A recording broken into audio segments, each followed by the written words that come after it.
जय जय रघुवीर समर्थ. श्रीमत दासबोध दशक 18वा. बहुजिनसी समास 8वा. अंतर्देव निरूपणनाम. श्रीराम समर्थ. ब्रह्म निराकार निश्चळ, आत्म्यास विकार चंचळ, तयास म्हणती सकळ, देव ऐसे.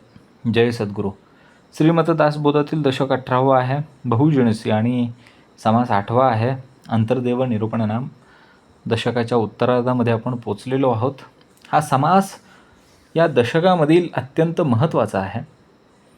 यामध्ये समर्थ सांगतात की देवाचं जो शोध आपण घेतोय तो बाहेर नसून स्वतःच्या अंतरंगामध्ये घ्यायला पाहिजे. या समासाचा मुख्य विषय असतो आहे. लोक देव शोधण्यासाठी कुठं गेली, मंदिरामध्ये गेले, तीर्थयात्रा केली, मूर्तीपूजा केली, वेगवेगळ्या विविध देवदेवतांची उपासना केली, परंतु या सर्वाचा अंतिम उद्देश काय आहे? तर अंतःकरणातील देव म्हणजे अंतरात्मा शोधणे हाच एकमेव उद्देश आहे. जो हा अंतर्देव विसरलेला आहे तो केवळ आणि केवळ बाह्य उपासनेमध्ये अडकलेला आहे. मग खरा देव कोण आहे? समर्थ म्हणतात की मूर्ती म्हणजे देव आहे का? नाही.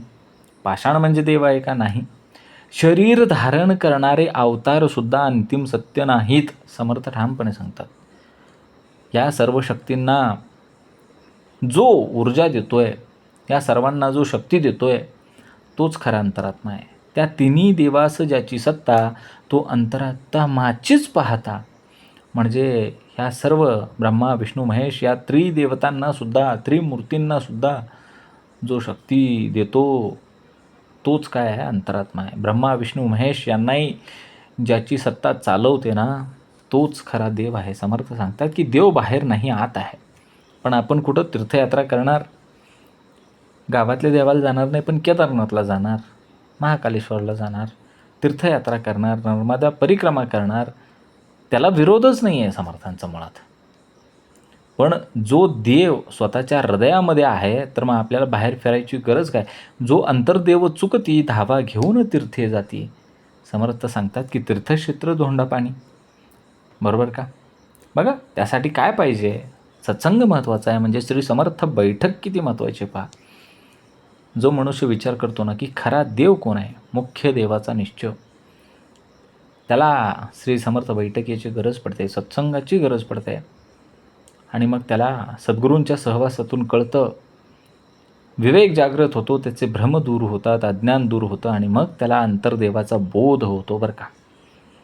विवेकाशिवाय भक्ती अपुरी हो. समर्थ स्पष्टपणे सांगतात की विवेक विण जो भाव तो भावची अभाव. विवेकाशिवाय केलेली भक्ती ही केवळ अंधश्रद्धा आहे, परंपरा आहे किंवा दिखावा आहे. ह्याच्या पलीकडे काही नाही. म्हणून भक्तीला काय पाहिजे? विवेकाची जोड पाहिजे. भक्तीला ज्ञानाची जोड पाहिजे. भक्तीला जाणीवेची जोड पाहिजे. आणि मग तुमचा आमचा प्रवास कसा पाहिजे? सगुण ते निर्गुण असा प्रवास पाहिजे. हा समास अत्यंत महत्त्वाचा भाग आहे. समर्थ इथं मूर्तीपूजेचा बिलकुल विरोध करत नाहीत. समर्थ सांगतात की सगुणापासून आपण सुरुवात करतो, पण तिथंच थांबायचं नाही आहे, निर्गुणाकडे जायचं आहे. मूर्तीपासून मूळ तत्वाकडे जाण्याचा हा प्रवास तुमचा आमचा असला पाहिजे. जर तुमचा आमचा प्रवास आजही सगुणातून सगुणाकडेच असेल तर चुकलं आहे. आपला प्रवास हा सगुणाकडून निर्गुणाकडे असला पाहिजे. आणि हेच श्रीमद भगवद्गीतेमधल्या 12व्या अध्यायामध्ये अर्जुन विचारतो की भगवंता, 11व्या अध्यायामध्ये भगवंताने विराट असं विश्वरूप दर्शन जेव्हा श्रीकृष्ण स्वारींनी अर्जुनाला करून दाखवलं, तेव्हा 12व्या अध्यायामध्ये लगेच श्रीकृष्णाच्या समोर अर्जुन म्हणतो की आता मला तुमची भक्ती करायची आहे. आणि मग 12वा अध्याय भक्ती योग त्या ठिकाणी श्रीमद भगवद्गीतेमध्ये आला. आणि मग तेव्हा श्रीकृष्ण त्याला सांगतात की हे बघ, तुला भक्ती तर करायची निर्गुणाची, पण ती सगुणाच्या मार्गे करायची आहे. म्हणून समर्थ सांगतात की सगुण पाहता मुळास गेले, सहजची निर्गुण पावले. बरोबर आहे का? जे दिसते सगळं नाशवंत आहे. जे जे दिसतंय, मग जे जे सगुण आहे ते सुद्धा नाशवंत आहे. जे जे आकारासी येते ते अवघ्याची नासवून जाते. मग या जगामध्ये काय आहे? शरीर आहे, पैसा आहे, पद आहे, कीर्ती आहे, मूर्ती आहे. आणि सर्व काय आहे? आकारयुक्त असणाऱ्या गोष्टी आहेत आणि त्या नाश पावणाऱ्या आहेत, नाशवंत आहेत. आणि या सर्वांच्या पलीकडे जे शाश्वत आहे तेच परब्रह्म आहे. बरोबर आहे का? आणि मग त्याचीच आपल्याला भक्ती करायची. ते निर्गुण निराकार शाश्वत आहे. अनुभवाशिवाय अध्यात्म व्यर्थ आहे. याच समासामध्ये समर्थ सांगतात की प्रचितीविन जे केले ते ते अवघेची व्यर्थ गेले. फक्त वाचन केलं, चर्चा केली, विधिविधान केलं, काही उपयोग नाही. त्या देवाचा प्रत्यक्ष अनुभव घेणं, अनुभूती घेणं, तेच नसेल तर उपयोग काय? प्रचिती पाहिजे हो. प्रचितीविन जे केले, प्रचितीशिवाय जे जे केले ते सगळं व्यर्थ गेले. मग ज्ञानाचे अंतिम फळ ते काय? परमेश्वराशी अनुसंधान जोडल्यानंतर मन शुद्ध होते, विवेक जागृत होतो आणि ज्ञानाचे विज्ञान होते, आत्मस्वरूपाचा बोध होतो. हे अंतिम फल आहे. मग आधुनिक जीवनामध्ये बघा अर्थ कसा आहे. आज अनेक लोक काय करतात, आपल्याला रिझल्ट आला नाही की लगेच गुरु बदलून टाकतात, आपल्याला रिझल्ट आला नाही की देव बदलून टाकतात, एका ह्यानं उपाय नाही पडला की लगेच उपायसुद्धा बदलून टाकतात, उपासनेचा मार्ग बदलून टाकतात. पण स्वतःच्या मनाकडे, अंतर्मनाकडे पाहायला वेळच नाही आहे. पाहायचंच नाही आम्हाला आतमध्ये. देव शोधण्यासाठी आम्ही जगभर फिरण्याची तयारी ठेवतो, पण स्वतःच्या अंतरंगामध्ये कधी उतरत नाही. म्हणून समर्थ सांगतात की देव शोधण्यासाठी जगभर फिरण्याची, 7 समुद्र पार करून जाण्याची गरज नाही. स्वतःच्या अंतरंगामध्ये उतरल्यास देव सापडतो. सदा सर्वदा देव सन्निध आहे. मग या संपूर्ण समासाचा गाभा तो काय? देव एकच आहे आणि तोच अंतरात्मा आहे. मूर्ती, अवतार, तीर्थ ही साधने आहेत, पण ती साध्य नाहीत. विवेकाशिवाय भक्ती ही अपुरी आहे. सगुण उपासनेतून निर्गुण सत्याकडे आम्हाला जायचं आहे. देवाचा शोध बाहेर नव्हे तर स्वतःच्या अंतःकरणामध्ये घ्यायचा आहे. आणि सत्संग आणि आत्मविचार यांच्यामुळेच काय होणार आहे? अंतर्देवाचा अनुभव होणार आहे. संपूर्ण समास आपल्याला काय सांगतो की देव हा मंदिरात, मूर्ती, तीर्थात या मर्यादित ठिकाणी नसून त्या प्रत्येक जीवाच्या अंतर्यामी वसलेला आहे. विवेक, सत्संग आणि आत्मविचार यांच्या साह्याने त्या अंतर्देवाचा अनुभव घेणे हाच या समासाचा मुख्य संदेश आहे. बघा पहिली ओवी काय सांगितली? ब्रह्म निराकार निश्चळ, आत्म्यास विकार चंचळ, तयास म्हणती सकळ देव ईसे. समर्थ पहिल्याच ओवीमध्ये सांगतात की परब्रह्म हे निराकार, रूपरहित, निश्चळ म्हणजे अचल, शाश्वत आणि निर्विकार आहे.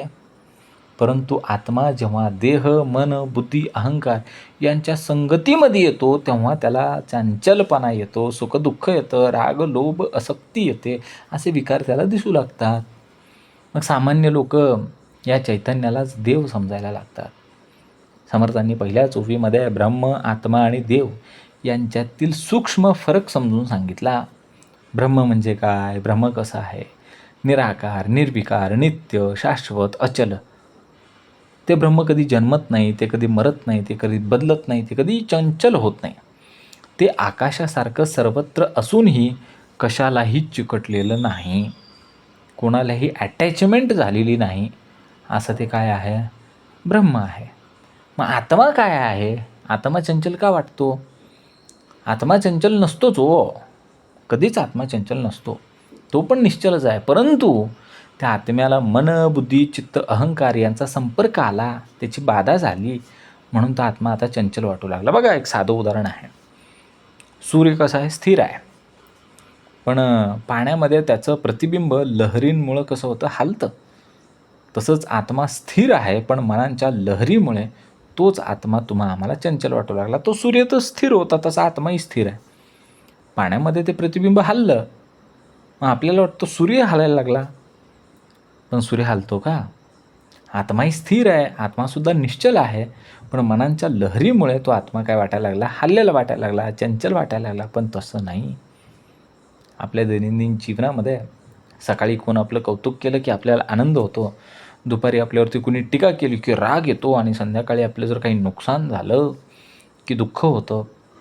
हा सर्व भावनांचा खेळ आहे. भावना बदलल्या हो, पण जो या सर्वांचा साक्षी आहे ना, तो कधीही बदलत नाही, आणि तोच आत्मा आहे.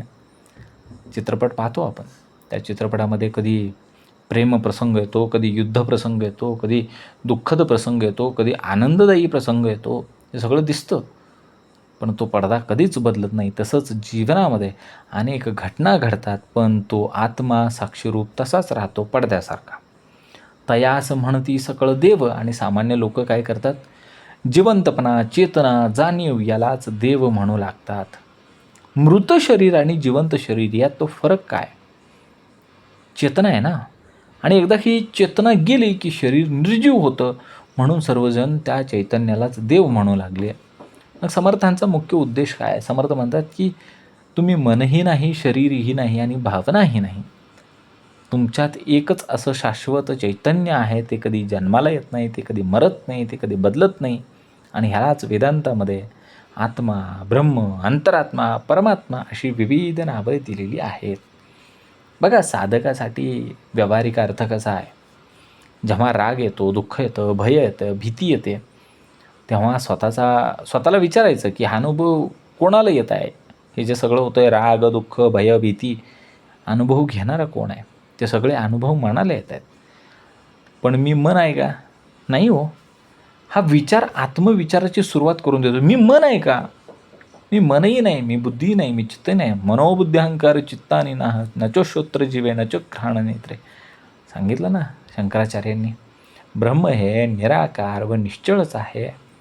मनाच्या विकारांमुळे आत्मा चंचल वाटतो, परंतु त्या सर्व विकारांचा साक्षी असलेला शुद्ध चैतन्य हेच खरे देव स्वरूप आहे. बघा, मन बदलते, भावना बदलतात, परिस्थिती बदलते, पण आपल्या आतली साक्षी आत्मा कधीच बदलत नाही. देवाचा ठावची लागेना, एक देव नेमस्त कळेना, बहुत देवी अनुमानेना एक देव. समर्थ इथे सांगतात की लोकांना देवाचे खरे स्वरूप समजत नाही. एकच परमदेव कोण आहे हे निश्चितपणे त्यांना कळत नाही. त्यामुळे अनेक देवदेवतांकडे पाहून लोक गोंधळून जातात आणि वेगवेगळ्या देवतांच्या मागे एकच परमसत्ता कार्य करते आहे हे त्यांच्या ध्यानात येत नाही. बघा, सहज सुंदर सुलभ करून श्रवण करूया. समर्थ येथे सामान्य माणसाच्या आध्यात्मिक गोंधळाचे वर्णन करतात. बरोबर आहे. या जगामध्ये प्रभू श्रीराम, प्रभू श्रीकृष्ण, साक्षात शिवशंकर महादेव, गणपती बाप्पा आहेत, श्री गुरुदेव दत्त आहेत, वेगवेगळ्या देवी आहेत आणि बजरंगबली हनुमानसुद्धा आहेत. अशा वेगवेगळ्या अनेक देवतांची आपण उपासना करतो. सामान्य माणूस विचार करतो की यापैकी खरी देवता कोणती आहे, खरा देव कोण आहे? तर याच प्रश्नाचं उत्तर समर्थ देत आहेत की अनेक देव की एक देव.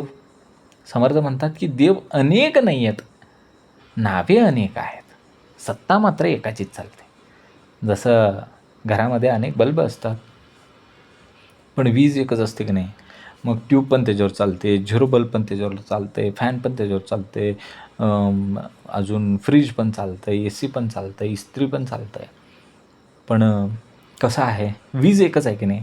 तसंच आहे, त्या देवदेवतांची रूपं वेगवेगळी आहेत, नावं वेगवेगळी आहेत, नामरूपांचं जग आहे, पण त्याच्या मागे असलेलं शुद्ध चैतन्य मात्र एकच आहे, एकाचीच सत्ता चालू आहे.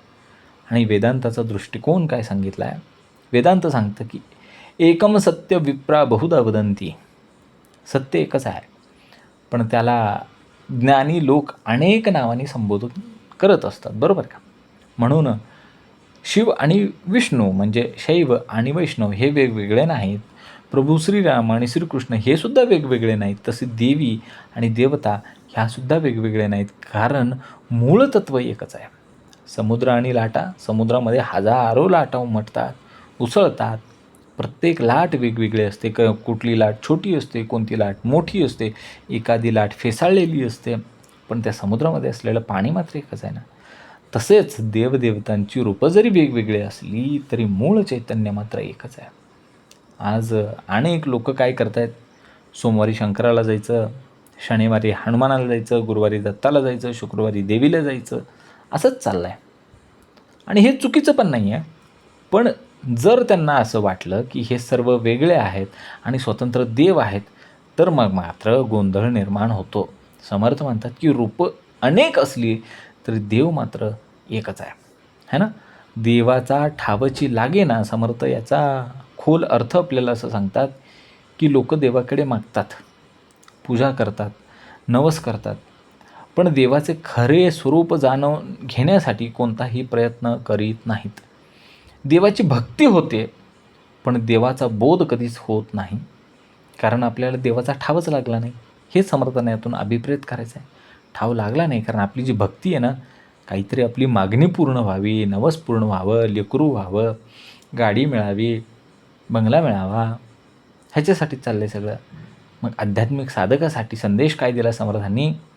देवतांचा आदर करावा, देवतांची उपासना करावी, पण त्याचवेळी हे समजून घ्यावं की या सर्व रूपांमध्ये कार्य करणारं एकच तत्त्व आहे आणि तेच आहे अंतरात्मा, परमात्मा, आत्मा, ब्रह्म.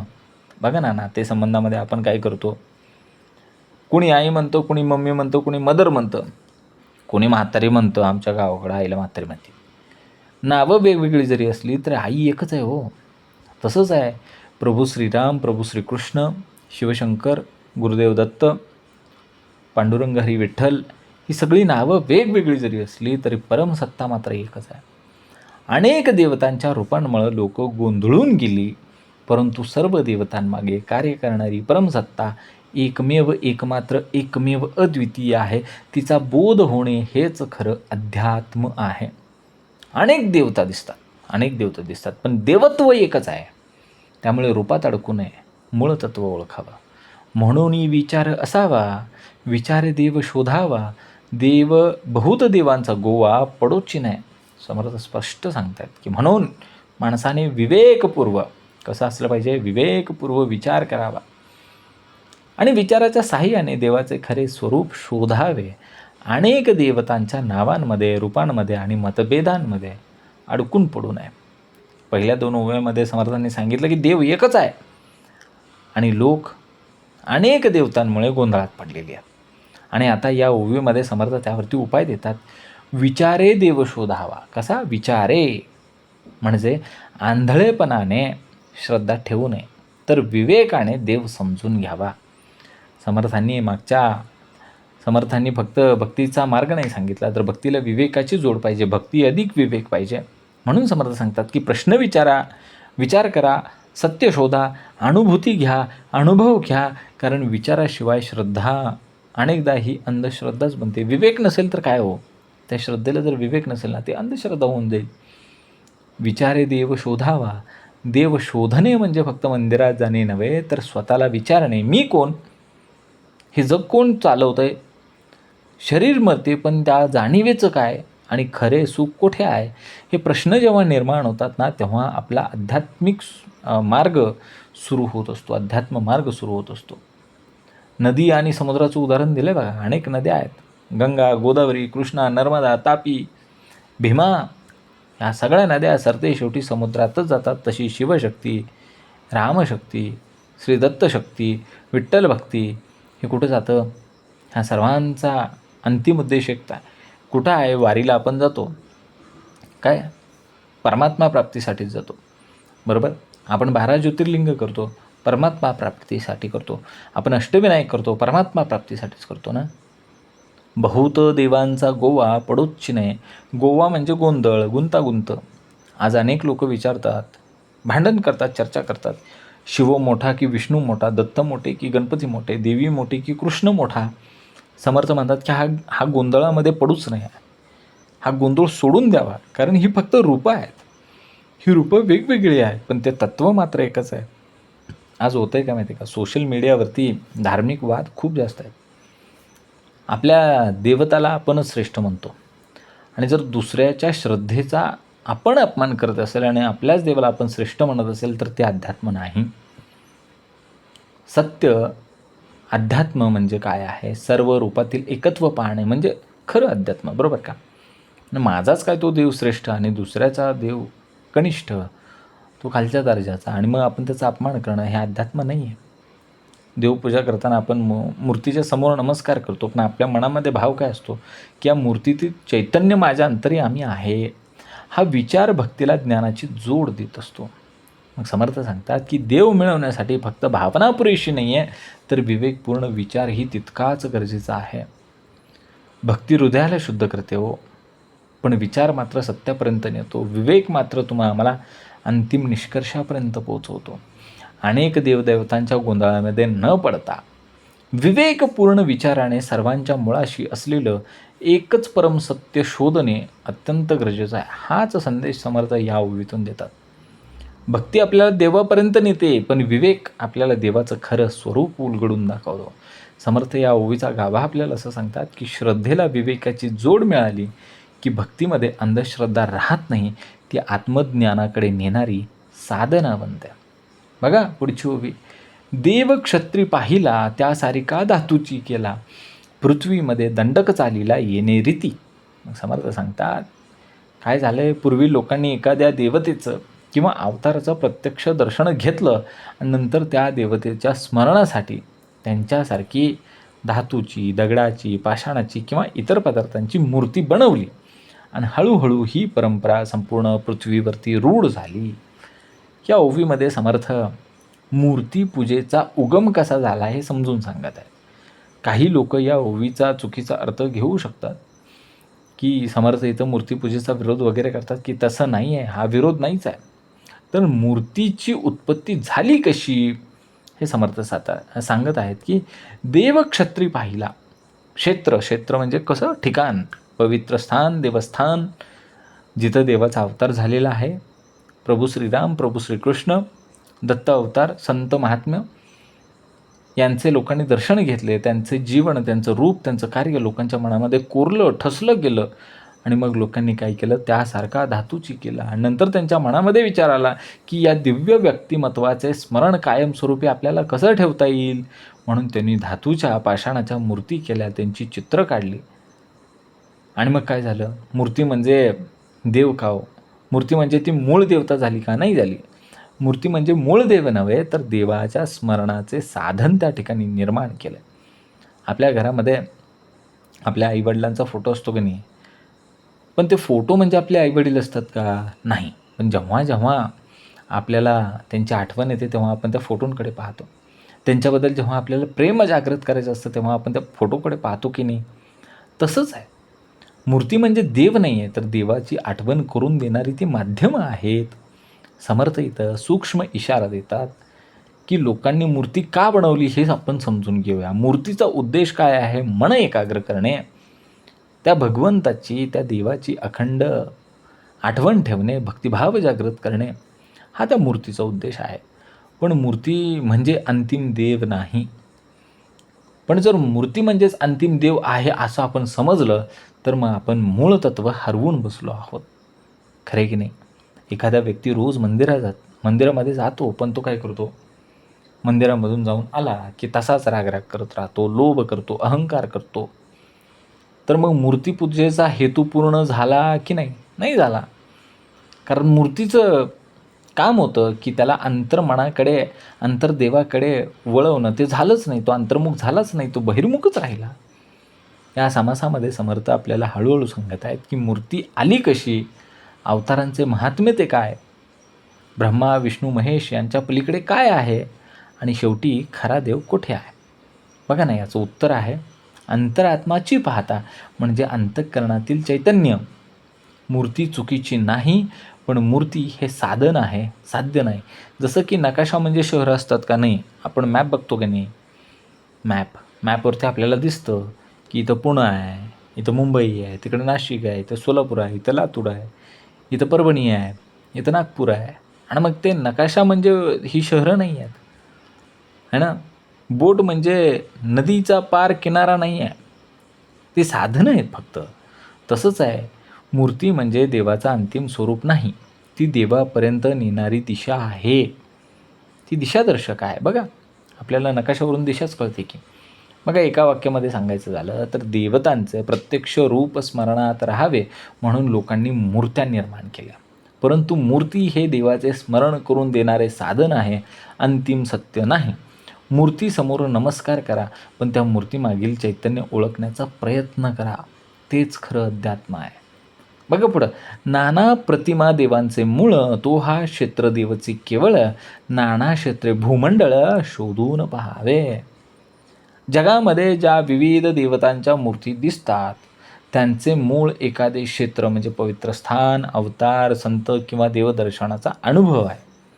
पृथ्वीवरील अनेक देवस्थाने, तीर्थक्षेत्रे शोधून पाहिली तर प्रत्येक मूर्तीमागे एक तरी आपल्याला ऐतिहासिक, आध्यात्मिक किंवा अवतारी आधार त्या ठिकाणी आपल्याला सापडतो, एक रेफरन्स असतो. मागील ओवीमध्ये समर्थांनी काय सांगितले की लोकांनी प्रत्यक्ष पाहिलेल्या देवदेवतांची स्मरणासाठी काय केलं, मूर्त्या निर्माण केल्या. आता समर्थ पुढं सांगतात की नाना प्रतिमा देवांचे मूळ, म्हणजे प्रत्येक मूर्तीच्या मागे काहीतरी मूळ कारण आहेच. ती मूर्ती अचानक निर्माण झालेली नसते. क्षेत्रदेव म्हणजे कसं, पवित्र स्थान बरं का. आता एखाद्या क्षेत्राचा देव म्हणजे पंढरपूरचा विठ्ठल, तुळजापूरची आई भवानी, कोल्हापूरची श्री महालक्ष्मी, अयोध्येचा राम, मथुरेचा कृष्ण, है ना. या क्षेत्रामध्ये देवत्वाचा अनुभव, अवतार्य कार्य किंवा त्या संबंधित संतांचा संबंध आल्यामुळे त्या ठिकाणी देवांच्या मूर्ती ह्या प्रतिष्ठित झालेल्या आहेत. मग समर्थांचा हेतू काय? समर्थ इथे एक गोष्ट आपल्याला शिकवतात की मूर्तींचा आदर जरूर करा, पण त्यामागच्या मूळ तत्वाचा आम्ही शोध घेतला पाहिजे. मूर्ती हे केवळ बाह्य रूप आहे. मूळ देवत्व हे तर अंतर्गत चैतन्यच आहे. बघा ना, शाळेच्या फलकाचं उदाहरण आहे. शाळेच्या बाहेर फलक लिहिलेला असतो. तो फलक म्हणजे शिक्षण नाही आहे, है ना. वेगवेगळे फलक लिहिलेले असतात, पण तो फलक काय करतो, आपल्याला शिक्षणाकडे घेऊन जातो की नाही. शिक्षण किती गरजेचं आहे हे दर्शवत असतो तो फलक. तसंच आहे, मूर्ती म्हणजे परमात्मा नाही, तर ती मूर्ती म्हणजे परमात्म्याकडे नेणारी दिशा आहे. नाना क्षत्रे भूमंडळ शोधून पहावे. समर्थ म्हणतात की तुम्ही कितीही तीर्थक्षेत्र फिरलात, काशी, वाराणसी, रामेश्वर, पंढरपूर, तुळजापूर, कोल्हापूर, अयोध्या, वृंदावन, द्वारका, तर प्रत्येक ठिकाणी एकच गोष्ट समान दिसते, म्हणजे लोकांना त्या ठिकाणी दिव्य अनुभूती आली म्हणून ते क्षेत्र पवित्र झालेलं आहे. समर्थ हळूहळू साधकाला बाह्य देवतेपासून अंतर्देवतेकडे वळत करत आहेत. आणि त्याचा क्रम कसा आहे बघा. सगळ्यात पहिली आली मूर्ती, मग आलं क्षेत्र, मग आलं अवतार, मग आलं देवत्व, मग आला अंतरात्मा आणि मग आलं परब्रह्म. हा क्रम आहे, हा सिक्वेन्स आम्ही लक्षात घेतला पाहिजे. म्हणून समर्थ मूर्तीवरती काय थांबायचं नाही आपल्याला. समर्थ सांगतात की मूर्तीवर थांबू नका, असं समर्थांनी अप्रत्यक्षपणे या ठिकाणी अधोरेखित केलेलं आहे. अनेक लोक देवळात जात आहेत, तीर्थयात्रा करतायत, नमस्कार करतायत, प्रसाद घेत आहेत, पण हा विचार कधीच करत नाहीत की या मूर्तीमागील तत्त्व काय आहे. समर्थ सांगतात की मूर्तीपूजा करा, जरूर करा, पण तिच्या मूळ देवत्वाचा शोधसुद्धा घ्या. खरी यात्रा म्हणजे काय हो? खरी यात्रा म्हणजे पंढरपूर ते पंढरपूर केलेली यात्रा म्हणजे खरी यात्रा नसते. काशी ते काशी केलेली खरी यात्रा नसते. सगुणातून निर्गुणाकडे जी खरी यात्रा होते तीच मला मोक्षाकडे घेऊन जाणार आहे ना. नेनिवेतून जाणिवेकडे जी यात्रा होते ती खरी यात्रा. पासून आत्म्यापर्यंतचा जो प्रवास आहे ती खरी यात्रा, ती खरी वारी. बाह्य क्षेत्रे शेवटी अंतरात्म्यातील क्षेत्राकडेच घेऊन जातात. किती आपण बाहेर जरी फिरलं तर फक्त आपल्याला आतमध्ये यायचं, काही कुठं जायची गरज नाही. आपला प्रवास फक्त कसा पाहिजे, सगुण ते निर्गुण, बेसावधपणातून सावधपणाकडे, नेनिवेतून जाणिवेकडे, स्थूलातून सूक्ष्माकडे. समर्थ सांगतात की सर्व देवमूर्तींचे मूळ एखाद्या पवित्र क्षेत्रातील देवत्वाची अनुभूती देत असतात. म्हणून मूर्तीच्या बाह्य रूपात न अडकता तिच्या मागील चैतन्य स्वरूप तत्वाचा शोध घेतला पाहिजे. मूर्ती हे दार आहे, देवत्व हे घर आहे, आणि आपण फक्त दारामध्येच थांबलो आहे, घरामध्ये प्रवेशच करायला आपण तयार नाही आहे. बरोबर. पुढं बघा आता. क्षेत्रदेव पाषाणाचा विचार पाहता तयाचा, तंत लागला मुळाचा अवताराकडे. समर्थ सांगतात की तीर्थक्षेत्रातील देवमूर्ती ही पाषाणाची म्हणजे दगडाची असते, पण तिचा जर विचार केला तर त्या मूर्तीचा धागा म्हणजे मूळ संबंध एखादा अवतार, एखादा संत, एखाद्या दिव्य घटनेकडे जाऊन पोचत असतो. बरोबर. समर्थ इथे साधकाला मूर्तीपासून मूळ तत्वाकडे नेण्याचा एक प्रयत्न करत आहेत. ते म्हणतात की मूर्ती दिसते दगडाची, पाषाणाची, पण तिच्या मागे दडलेला आहे इतिहास, अवतार कार्य आणि देवत्व हे कधी समजून घेणार. क्षेत्रदेव पाषाणाचा, आपण मंदिरामध्ये जातो ना तेव्हा आपल्याला जो दिसतो तो दगडच असतो, ती धातूच असतो, ते संगमरवर असतं. पण समर्थ विचारतात की हा फक्त दगड आहे का? जर तो फक्त दगड असता तर लाखो लोक त्याच्यासमोर नतमस्तक झाली असती का? पण बाह्य रूपाच्या पलीकडे पाहिलं तर आपल्याला समजतं, विचार पाहता तयाचा.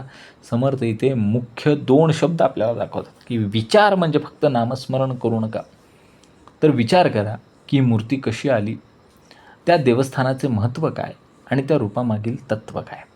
बरोबर. तंत लागला मुळाचा, तंत म्हणजे धागा हो. जसे एखाद्या झाडाची फांदी धरून त्याच्या खोडापर्यंत, तसेच आपल्याला मूर्तीला धरून त्या मूर्तीच्या मूळ स्रोतापर्यंत जायचं आहे. अवताराकडे म्हणजे कसं, प्रत्येक प्रसिद्ध देवस्थानामागे एखादा अवतार असतो, एखादा संत असतो, एखादी दिव्य अद्भुत अशी घटना असते. बघा ना, पंढरपूरमध्ये श्री विठ्ठलाकडे जेव्हा येतात तेव्हा तिथं भक्त पुंडलिक आपल्याला दिसतो, प्रभू श्रीरामांचा अवतार दिसतो, प्रभू श्रीकृष्णांचा अवतार दिसतो, दत्ताचा अवतार दिसतो. पण या सगळ्या मूर्तींचे मूळ हे त्यांच्या अवतार कार्याशी जोडलेले आहे. आणि समर्थांचा हेतू तो काय आहे की समर्थ मूर्तीपूजेवर टीका करत नाही, तर ते म्हणतात की पहिली पायरी ही मूर्ती आहे, दुसरी पायरी ही अवतार आहे, तिसरी पायरी अंतरात्मा आहे आणि चौथी पायरी ही परब्रह्म आहे. बघा ना, एखादा महान व्यक्तीचा आपण फोटो पाहिला की शहाणा माणूस फक्त काय करतो, तो फोटो पाहत नाही, तर त्या महान व्यक्तीचा विचारसुद्धा त्या ठिकाणी त्याचा प्रकट होत असतो. या व्यक्तीनं नेमकं काय कार्य केलं आहे आणि त्या व्यक्तीचा आदर्श तो काय आहे हे तो घेत असतो. तसंच आहे, मूर्ती पाहून आपण त्या व्यक्तीच्या मागे असलेला तो विचार जसा पाहिला, तसाच ती मूर्ती पाहून जेव्हा आपल्या त्या मूर्तीच्या मागे असलेलं देवत्व समजेल तेव्हाच खरं अध्यात्म कळालं. बघा ना, आजच्या काळामध्ये अनेक लोक देवळात जातात, नारळ फोडतात, नमस्कार करतात, प्रसाद घेतात, प्रसाद वाटतात, पण देवाच्या तत्वाचा विचार करत नाहीत. समर्थ म्हणतात की विचाराशिवाय भक्ती ही अपुरी आहे, विवेकाशिवाय केलेली भक्ती व्यर्थ आहे. जेव्हा आपण विठ्ठल, प्रभू श्रीराम, गुरुदेव दत्त किंवा देवी यांच्यासमोर उभे राहतो, तेव्हा फक्त दर्शन न घेता मला या रूपातून कोणता गुण शिकायचा आहे ते आपण शिकलं पाहिजे. प्रभू श्रीरामांपासून आपल्याला मर्यादा पुरुषोत्तम, आपल्याला मर्यादा शिकली पाहिजे. प्रभू श्रीकृष्ण यांच्याकडून आपल्याला योग, बुद्धी, चातुर्य शिकता आलं पाहिजे. श्री गुरुदेव दत्त यांच्याकडून गुरुतत्व आम्हाला शिकता आलं पाहिजे. आणि कोणत्याही देवीकडून आपल्याला शक्तीची प्रचिती घेता आली पाहिजे. समर्थ सांगतात की मूर्ती ही अंतिम सत्य नाही, ती अवतार आणि त्यामागील परमसत्याकडे नेणारी खूण आहे. मंदिरातील पाषाण मूर्तीचे खरे महत्त्व तिच्या दगडात नसून त्या दगडामागील अवतार, देवत्व आणि परमसत्याच्या स्मरणामध्ये आहे. केवळ दगड पाहू नका, तर दगडातून प्रकट झालेले देवत्व पहा. रूपामध्ये अडकू नका, तर रूपाच्या मुळाशी जा. हे समर्थ आपल्याला या ठिकाणी अधोरेखित करत आहेत. अवतारी देव संपले, देह धरुणी वर्तोन गेले, त्याहून थोर अणुमानले ब्रह्मा विष्णू महेश. समर्थ सांगतात की प्रभू श्रीराम, प्रभू श्रीकृष्ण यांच्यासारखे अवतारी देह धारण करून पृथ्वीवरती आले आणि आपले कार्य पूर्ण करून ते निघून सुद्धा गेले. त्यामुळे लोकांनी विचार केला की या अवतारांपेक्षा श्रेष्ठ अशी काही सत्ता असली पाहिजे, म्हणून त्यांनी ब्रह्मा, विष्णू, महेश यांना अधिक व्यापक देवत्वाचे प्रतीक मानले. या समासामध्ये समर्थ साधकाला हळूहळू बाह्य रूपापासून मूळ तत्वाकडे नेत आहेत. त्याचा क्रम असा आहे: मूर्ती, अवतार, ब्रह्मा, विष्णू, महेश, अंतरात्मा, परब्रह्म. ही ओवी पुढची पायरी दाखवते. अवतारी देह संपले. रामाचा अवतार झाला, कृष्णाचा अवतार झाला, नृसिंह झाला, वामन झाला, परशुराम झाला, हे इत्यादी अवतार झाले, परंतु त्यांनी देह धारण केले होते आणि कालांतराने ते देह त्यांनी सोडले सुद्धा, है ना. आज प्रभू श्रीरामांचा देह नाही आहे, प्रभू श्रीकृष्णांचा देह नाही आहे. पण जर देव फक्त देहापुरताच मर्यादित असता तर देह गेल्यावर देवही संपला असता का? नक्कीच नाही. म्हणून समर्थ पुढचा विचार देतात की देह धरुणी वर्तोन गेले. अवतार म्हणजे परमसत्तेने विशिष्ट कार्यासाठी घेतलेलं रूप म्हणजे अवतार, बरोबर. जसं राजा एखाद्या कामासाठी वेगवेगळा पोशाख घालतो की नाही, पण तो पोशाख म्हणजे तो राजा नसतो. येते का लक्षात? तसंच प्रभू श्रीकृष्ण, प्रभू श्रीराम हे परमसत्याचे दिव्य आविष्कार आहेत, पण अंतिम सत्य त्याहून अधिक व्यापक आहे, त्याहून थोर अणु मानले. जेव्हा साधक विचार करतो तेव्हा त्याला ते जाणवतं की प्रभू श्रीरामाला शक्ती कोणी दिली, प्रभू श्रीकृष्णाच्या मागील मूळ सत्ता कोणाची होती, आणि यातून ब्रह्मा, विष्णू, महेश यांची कल्पना मात्र त्या ठिकाणी उभी राहते. ब्रह्मा, विष्णू, महेश याचा अर्थ वेगवेगळ्या 3 व्यक्ती नाहीत, तर या विश्वातील 3 मूलभूत कार्याचे प्रतीक. ब्रह्मा म्हणजे सृष्टी निर्माण करणारे, विष्णू म्हणजे सृष्टीचे पालनपोषण करते, शिवतत्व म्हणजे सृष्टीचा संहार. प्रत्येक गोष्ट जन्मते, टिकते आणि नष्ट होते, आणि हीच त्रिमूर्तीची प्रक्रिया आहे. पण समर्थ इथेही थांबत नाही. समर्थ लगेच पुढच्या ओवीमध्ये विचारतात की ब्रह्मा विष्णू महेश यांनाही शक्ती देणारा कोण आहे? तर याचं उत्तर आहे की या तिन्ही देवतास ज्याची सत्ता तोची अंतरात्मा पाहता आणि या तीनही त्रिमूर्तीच्या मागे एकच असं चैतन्य आहे. बघा ना, विजेचं उदाहरण आपण आधीही घेतलं, आताही घेतोय. घरामध्ये पंखा फिरतो, बल्ब जळतो, फ्रीज थंड होतो, AC लागतो, कूलर लागतो, इस्त्री चालते, इस्त्री गरम होते. हे सगळे वेगवेगळे कार्य घडत आहेत. पण वीज मात्र एकच आहे ना. तसंच आहे, ब्रह्मा निर्माण करतो, विष्णू पालन पोषण करतो, महेश संहार करतो. पण या तिघांमागे असलेली सत्ता मात्र एकच आहे.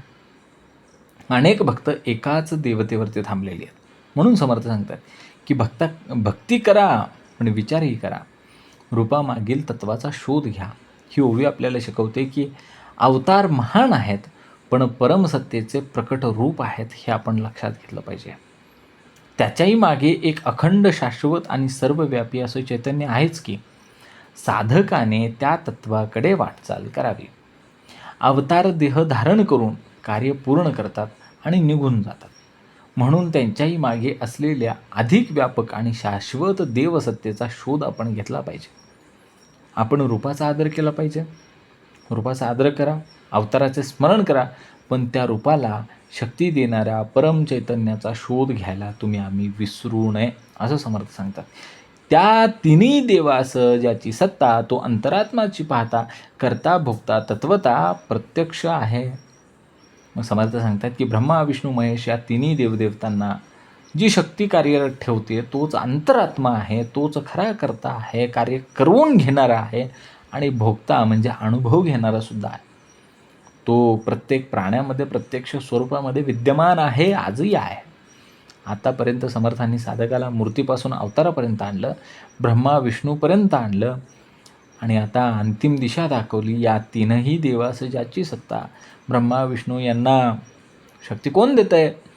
साधारण भक्त म्हणेल की ब्रह्मा सृष्टी निर्माण करतो, विष्णू पालन करतो, महेश संहार करतो. पण समर्थ आपल्याला विचारतात की हे कार्य करण्यासाठी ह्या तिघांना कोणी शक्ती दिली? ब्रह्माला सृष्टी निर्माण करण्याची शक्ती, विष्णूंना पालन पोषण करण्याची शक्ती आणि महेशाला संहार करण्याची विनाशाची शक्ती कुणी दिली, कुठून दिली? उत्तर आहे अंतरात्मा. अंतरात्मा म्हणजे जाणीव, चैतन्य, साक्षीभाव, परमात्म्याचा अंश जो तुमच्यामध्ये आहे, माझ्यामध्ये आहे आणि सर्व जीवांमध्ये 84 लक्ष जीव योनीमध्ये आहे, तोच अंतरात्मा आहे. बघा ना, घरामध्ये पंखा फिरतोय, TV चालतोय, फ्रीज थंड होतोय, इस्त्री गरम होती आहे. ही सगळी वेगवेगळी उपकरणं आहेत, पण कार्यसुद्धा वेगवेगळं आहे त्यांचं. फ्रीजचं काम आहे थंड करणे, इस्त्रीचं काम आहे गरम होणे, पण वीज एकच आहे. तसंच आहे, ब्रह्मा विष्णू महेश यांची कार्य वेगवेगळी आहेत, पण सत्ता एकच आहे. तो अंतरात्माची पाहता समर्थ इथे एक मोठं रहस्य सांगतात की देवळात देव शोधतात, तीर्थात देव शोधतात, मूर्तीमध्ये देव शोधतात. पण समर्थ म्हणतात की स्वतःच्या अंतरंगात कधी शोधायचं? देवळात जाऊन देव शोधला, तीर्थात शोधला, नाही सापडला, मूर्तीमध्ये नाही सापडला, मग एकदा आतमध्ये बघायला काय प्रॉब्लेम आहे? तिथेच देव तो खरं तर प्रत्यक्ष रूपाने उपस्थित आहे, विद्यमान आहे. करता भोगता तत्वता अत्यंत गहन अशी ती ओळ आहे. करता म्हणजे जो शरीराला चालवतो, मनाला विचार करायला लावतो, बुद्धीला निर्णय घ्यायला लावतो, तो खरा करता. भोगता म्हणजे जो सुख अनुभवतो, दुःख अनुभवतो, आनंद अनुभवतो, विषाद अनुभवतो, हर्ष अनुभवतो, तो भोगता. शरीर स्वतः काहीही अनुभव करत नाही. मृत आहे ना, मृत शरीराला आनंद कळत नाही, दुःख कळत नाही, शीत उष्ण काहीच कळत नाही, कारण त्याचं चैतन्य गेलं आहे. आपल्या जीवनामध्ये बघा ना, मला आनंद झाला, मला दुःख झालं, अरे पण हे मला हाय कोण? मला म्हणजे शरीराला, मला म्हणजे मनाला, की काहीतरी अधिक सूक्ष्म आहे? समर्थ म्हणतात त्याला, तोच अंतरात्मा. बरोबर. सामान्य माणूस म्हणतो की देव मंदिरात आहे, एखादा भक्त म्हणतो की देव सर्वत्र आहे, पण ज्ञानी मनुष्य म्हणतो की देव माझ्या अंतर्यामी आहे, आतमध्ये आहे. समर्थ या तिसऱ्या पायरीवरती साधकाला आणत आहेत. आणि श्रीमद दासबोधाचा मुख्य संदेश असतो आहे, समर्थांना केवळ बाह्यभक्ती नकोच आहे. आत्मविचार, आत्मज्ञान, आत्मनिवेदन, अंतरात्म्याची ओळख समर्थांना अभिप्रेत आहे. म्हणून समर्थ सांगतात की ज्याच्या शक्तीने ब्रह्मा विष्णू महेश हे कार्य करतात ना, तोच देव तुमच्या आमच्या हृदयामध्ये आजही विद्यमान आहे. नामस्मरण करताना असा भाव ठेवावा की मी नामस्मरण करतो म्हणजे त्या परम तत्वाला हाक मारतोय, साद घालतोय. माझ्यातीलच देव मी पुन्हा जागृत करण्याचा प्रयत्न करतोय.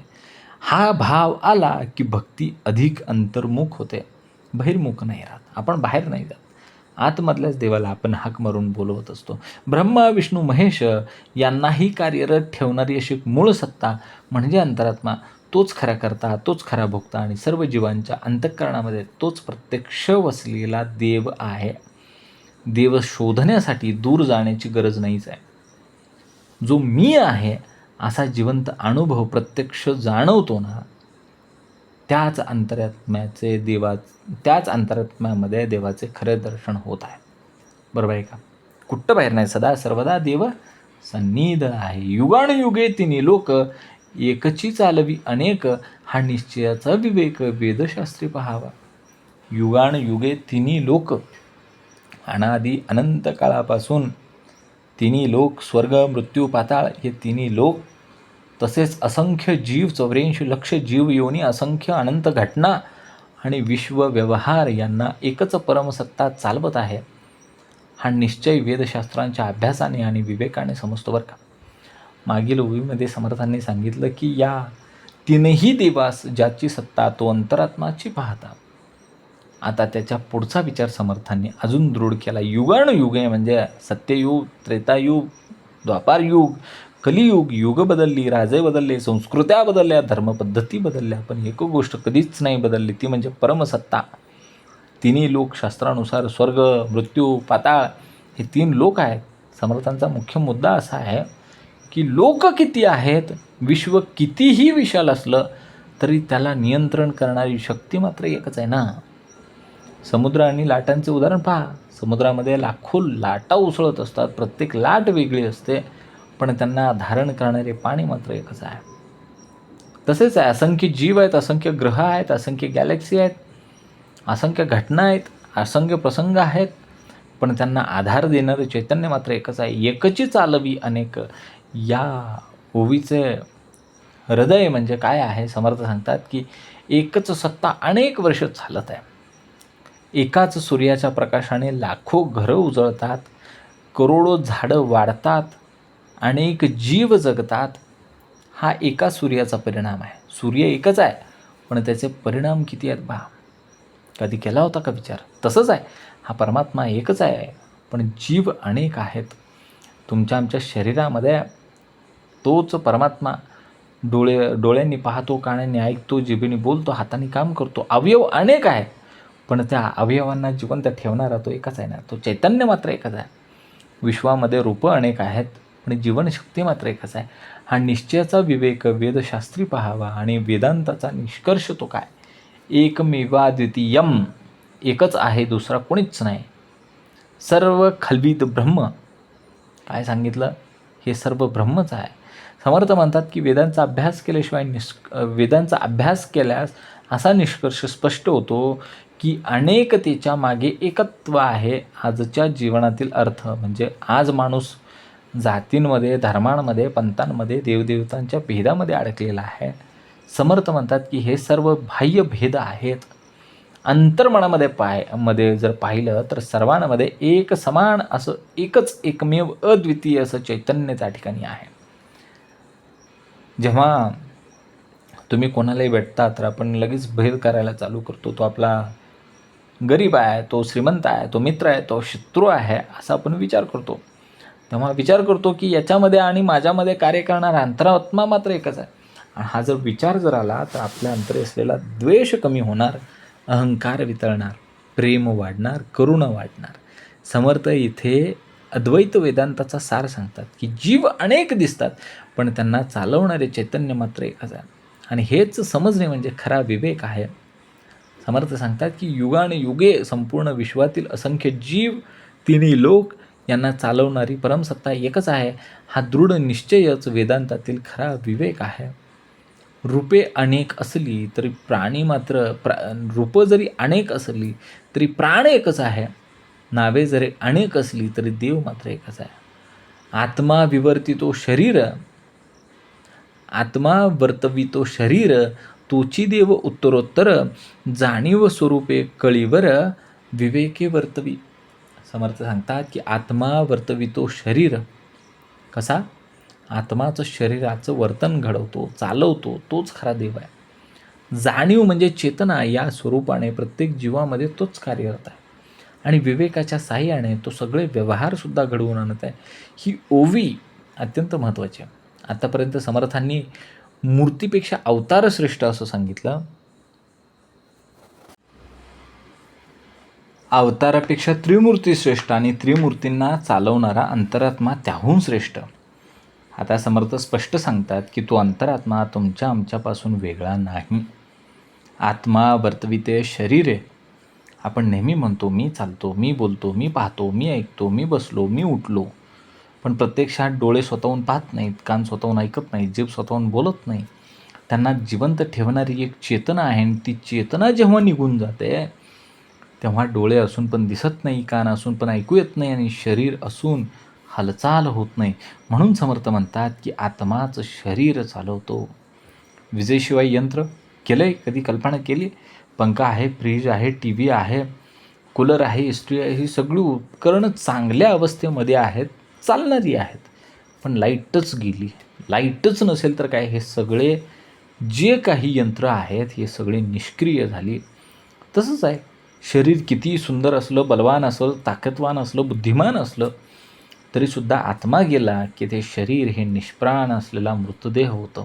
तसं आहे, तोची देव उत्तरोत्तर. समर्थ आता खरा देव दाखवत आहे. सामान्य माणूस म्हणतो देव मंदिरामध्ये आहे, विवेकी मनुष्य म्हणतो देव आपल्या जाणिवेमध्ये आहे, आणि समर्थ म्हणतात जो शरीराला जिवंत ठेवतो तोच खरा देव आहे. जाणीव रूपे कळीवर. जाणीव हा शब्द अत्यंत महत्त्वाचा आहे. तुम्हाला कसं कळतं की तुम्ही जागे आहात, तुम्ही विचार करत आहात, तुम्ही आनंदी आहात, तुम्ही दुःखी आहात? कारण आपल्याला त्याची जाणीव होते, आणि ही जाणीव म्हणजेच ते चैतन्य, आत्मा, अंतरात्मा आहे. आणि संत मंडळींचा दृष्टिकोन कसा आहे बघा. संत तुकाराम महाराज म्हणतात देह देवाचे मंदिर. बरोबर का? हा जो देह आहे तो देवाचे मंदिर आहे. मग मंदिरात देव असतो तसंच देहामध्ये आत्मा असतो. म्हणून देह हे मंदिर आहे आणि आत्मा हा देव आहे. विवेके वर्तवी. मग आत्म्याची अभिव्यक्ती ही विवेकातून होत असते. जेव्हा त्याला योग्य अयोग्य समजतं, सत्य असत्य ओळखता येतं, धर्म अधर्म त्याला कळतो, तेव्हा आत्मप्रकाशामध्ये तो कार्य करत असतो. बघा ना, समाजामध्ये आपल्यासमोर 2 पर्याय असतात. खोटं बोलून फायदा मिळवणे आणि सत्य बोलून नुकसान सहन करणं. मग आतला आवाज काय म्हणतो? खरं बोलू, आपण सत्य बोलून टाकू. हा आतल्या मनाचा आवाज नसतो, तो आवाज असतो विवेकाचा. तोच अंतरात्म्याचा संकेत असतो. बरोबर आहे का? लोक देवाला शोधण्यासाठी तीर्थयात्रा करतायत, देवळं फिरतायत, पूजा करतायत, पण समर्थ म्हणतायत की मी आहे असा जिवंत अनुभव प्रत्येक क्षणी आपल्याला जाणवतो. तोच देवाचा निवासस्थान आहे. स्वतःला विचारा, शरीर झोपतं पण जागेपण कोण कोण जाणवतं? विचार येतात आणि जातात, पण त्या विचारांना पाहणारा कोण आहे? सुख आणि दुःख बदलत जातं, पण त्या सुख आणि दुःखाचा साक्षी कोण आहे? याचं उत्तर आहे आत्मा. आणि समर्थ म्हणतात तोच देव आहे. जो आत्मा शरीराला जिवंत ठेवतो, जाणीव देतो, विवेकाने जीवन चालवतो, तोच प्रत्येकाच्या अंतःकरणामध्ये बसलेला खरा देव आहे. देव शोधण्यासाठी डोळे बाहेर वळवू नका. मी आहे या जाणीवेच्या मुळाशी जा, तिथेच अंतर्देवाचे दर्शन होईल. तो अंतर्देव चुकती, धावता धावता येऊन तीर्थे जाती, प्राणी बापुडे कष्टती, देवास नेनता. मग काय झालं तर लोक आपल्या हृदयामध्ये बसलेल्या अंतर्देवाला, अंतरात्म्याला ओळखत नाहीत. त्यामुळे ते देवाच्या शोधार्थ तीर्थयात्रा, देवळे, पर्वते, नद्या या ठिकाणी धावत फिरत पळत आहेत. परंतु खरा देव कोण आहे हे समजल्यामुळे ते विनाकारण कष्ट करत आहेत. फक्त कष्ट चालू आहे. ही ओवी दासबोधातील अत्यंत प्रभावी ओवी आहे बरं का, आणि अंतर्मुख करायला लावणारी ओवी आहे. समर्थ इथे तीर्थयात्रेचा विरोध करत नाही, तर देवाच्या चुकीच्या शोधाचा विरोध करतात. तो अंतर्देव चुकती. अंतर्देव म्हणजे अंतरात्मा, चैतन्य, आत्मस्वरूप, हृदयस्थ परमात्मा. हा देव प्रत्येकाच्या आतमध्ये असतो. पण माणूस काय करतो? शरीरालाच मी मानतो आणि मनालाच मी मानतो, म्हणून स्वतःमधील देव त्याला कधीही दिसत नाही. कस्तुरी मृग माहिती आहे ना? कस्तुरी मृग त्याच्या बेंबीमध्येच ते कस्तुरी असते. पण त्याला सुगंध येऊ लागला की तो संपूर्ण जंगलामध्ये धावत फिरत इकडं तिकडं सैर सैराट होऊन पळत असतो. त्याला वाटतं की हा सुगंध कुठून तरी बाहेरूनच येतोय. हा सुगंध बाहेरचा आहे आणि भारी आहे, पण तो सुगंध त्याच्या आतमध्येच असतो. तसंच तुमचं आमचं झालं आहे. सुख, शांती आणि देव आपण बाहेर शोधतोय, पण ते त्याच्या अंतःकरणामध्येच हे सगळं आहे. धावा घेऊन तीर्था जाती. लोक काशीला जातात, रामेश्वरला जातात, बद्रीनाथला जातात, पंढरपूरला जातात. हे सगळं चांगलं आहे, गेलं पाहिजे. परंतु जर मनामध्ये असा भाव असेल की देव फक्त तिथेच आहे, त्या मर्यादित ठिकाणीच आहे, तर ते चुकीचं आहे. समर्थ म्हणतात की देव तिथेही आहे आणि सदा सर्वदा देव सन्निध आहे, अंतःकरणामध्येही आहे, तोही तेच आहे.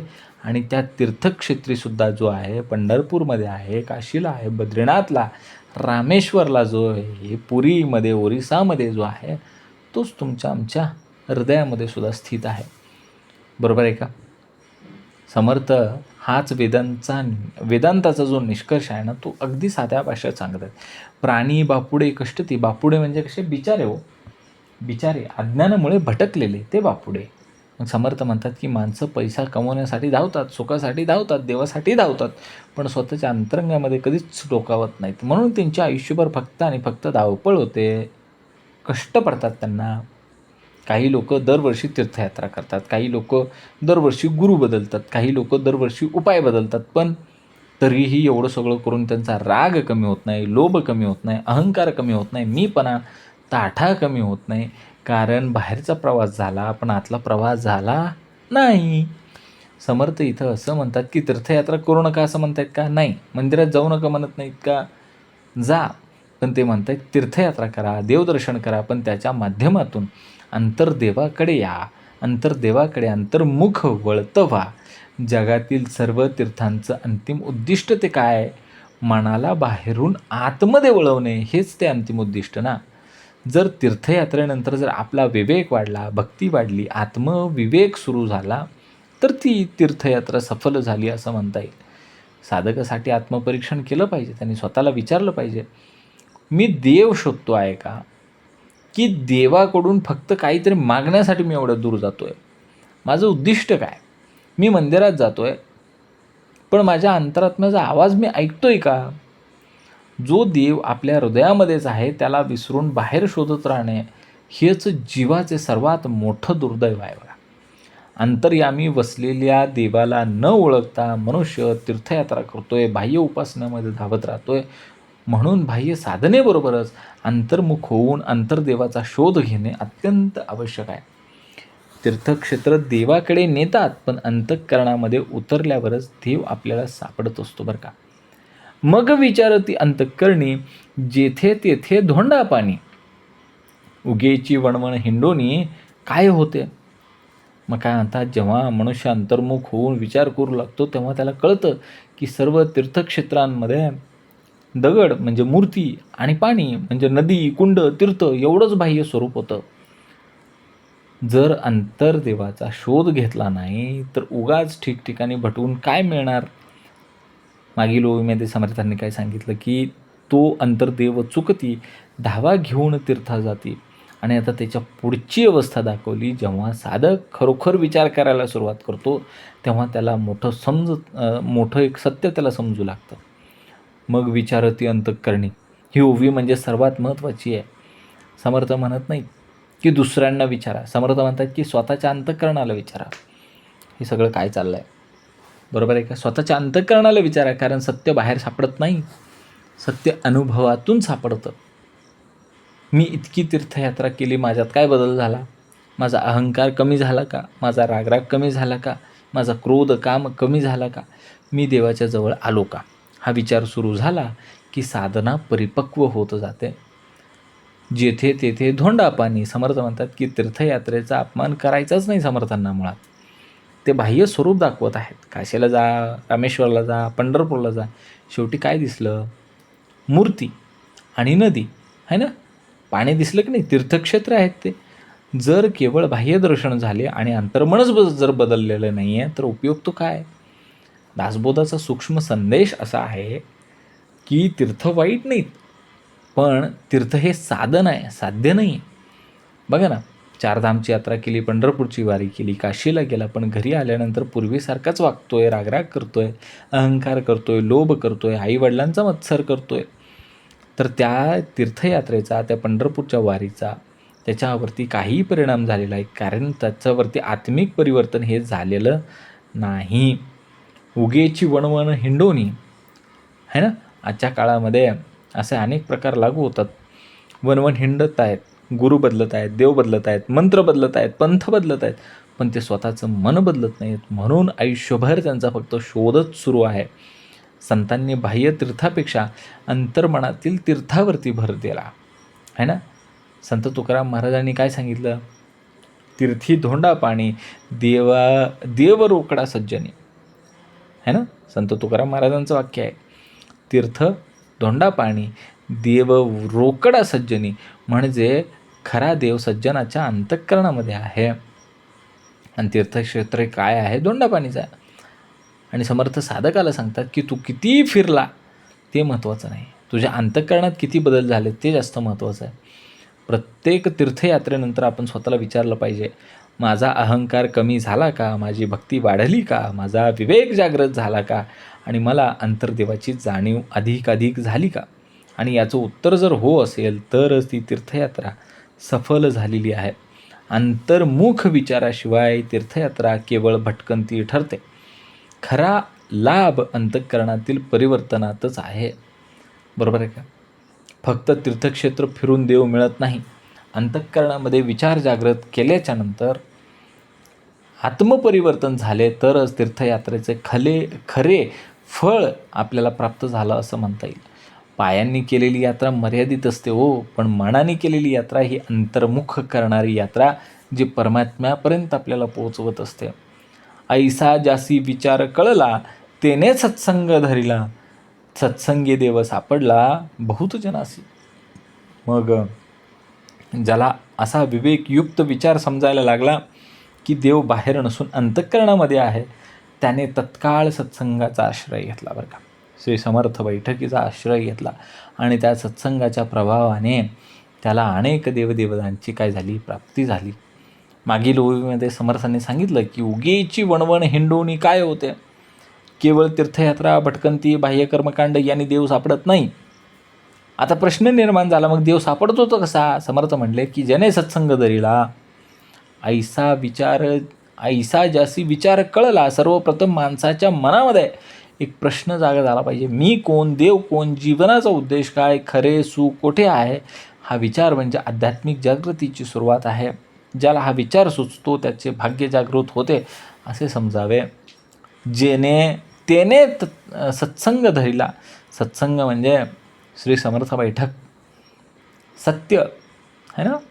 सत म्हणजे सत्य आणि संग म्हणजे सहवास. सत्याचा सहवास म्हणजे सत्संग. सत्याचा संग धरायचा तुम्हाला, म्हणून आम्ही सद्गुरूंच्या चरणापाशी येतो, श्री समर्थ बैठकीमध्ये येतो. संतांचा सहवास, सद्ग्रंथांचा अभ्यास, चांगल्या विचारांचा संग, नामस्मरण, आत्मविचार, आत्मोन्नती, बरोबर आहे का? हे सर्व सत्संगामध्ये येतं. लोखंडाला परिसाचा स्पर्श झाला की काय होतं? सोनं होतं की नाही? तसंच वाईट संगतीमध्ये मन खालावत गेलं होतं आणि सत्संग मिळाला, उन्नती मिळाली, प्रगती झाली, आयुष्याचं सोनं झालं. ओ बैठकीमुळं लोकांचं किती म्हणून दिलं. श्रीमद बैठकीमधूनच आम्हाला काय मिळालं? विवेक मिळाला, अहंकार कमी झाला, भक्तीमध्ये वृद्धी झाली, मन शुद्ध झालं, आत्मविचार सुरू झाला आणि अंतर्देवाची जाणीवसुद्धा श्री समर्थ बैठकीमध्येच झाली. सत्संगी देव सापडला. मग श्री समर्थ या ठिकाणी मोठं विधान करत आहेत. समर्थ म्हणत आहेत की सत्संगे पैसा मिळाला, सत्संगे यश मिळालं, असलं नाही मिळालं. सत्संगे देव सापडला. ओ देव, सत्संग करून आम्हाला देव सापडला. कारण सत्संग आपल्याला बाहेरून आत घेऊन आला, अध्यात्मामध्ये आणला. बरोबर का? आता आपण कोणाच्या आध्यात नसतो, कोणाच्या मध्यात नसतो, आपण अध्यात्मामध्ये असतो. हे सगळं बैठकीमुळं घडलं. बघा ना, संत तुकाराम महाराजांचा संतसंग लाभला, संत नामदेवरावांचा संतसंग लाभला, संत एकनाथ महाराजांचा, जनार्दन स्वामींचा संतसंग लाभला आणि त्यातून तुमच्या आमच्या जीवनाचं मात्र परिवर्तन झालेलं आहे. आज सत्संग म्हणजे फक्त कीर्तन ऐकणं नव्हे, तर तुम्ही आम्ही जो वाचतो तो दासबोध, तुम्ही आम्ही जे समजून घेतो ते ज्ञानेश्वरी, संत वाङ्मयाचा अभ्यास, नामस्मरण, ते सर्व सत्संगामध्येच येतं. मनुष्य एकट्याने अनेकदा स्वतःच्या भ्रमामध्ये अडकतो आणि मग श्री समर्थ बैठक त्याला योग्य दिशा देत असते. तीर्थयात्रापेक्षा सुद्धा सत्संग हा श्रेष्ठच आहे. कर्मकांडापेक्षा विवेकयुक्त सत्संग अधिक श्रेष्ठ आहे. श्री समर्थ बैठक ही कर्मकांडापेक्षा सुद्धा श्रेष्ठ आहे, तीर्थयात्रेपेक्षा सुद्धा श्रेष्ठ आहे.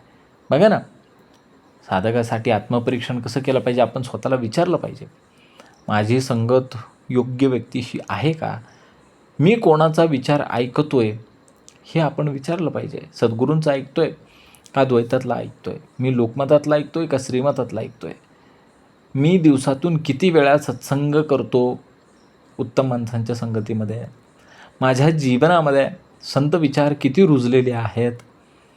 कारण अशी संगत तुमचं आमचं जीवन आणि जीवनमान ठरवत असते. देवाचा हा खरा शोध सुरू झाल्यानंतर साधक सत्संगाकडे वळतो आणि सत्संगाच्या कृपेने त्याला अंतःकरणातील देवाचा अनुभव येतो. ज्याला देवाचा खरा शोध घ्यायचा आहे तो सत्संगाचा आश्रय घेतो, कारण सत्संगच माणसाला बाह्य जगातून अंतर्देवापर्यंत पोचवत असतो. तीर्थ शरीराला पवित्र करतो, पण सत्संग मनाला पवित्र करून देवाच्या सन्निध घेऊन जात आहे. बरोबर आहे का? ऐसी हे विवेकाची कामे, विवेकी नसता नेमे, अविवेकी भुलली भ्रमे, त्यास हे कळेना.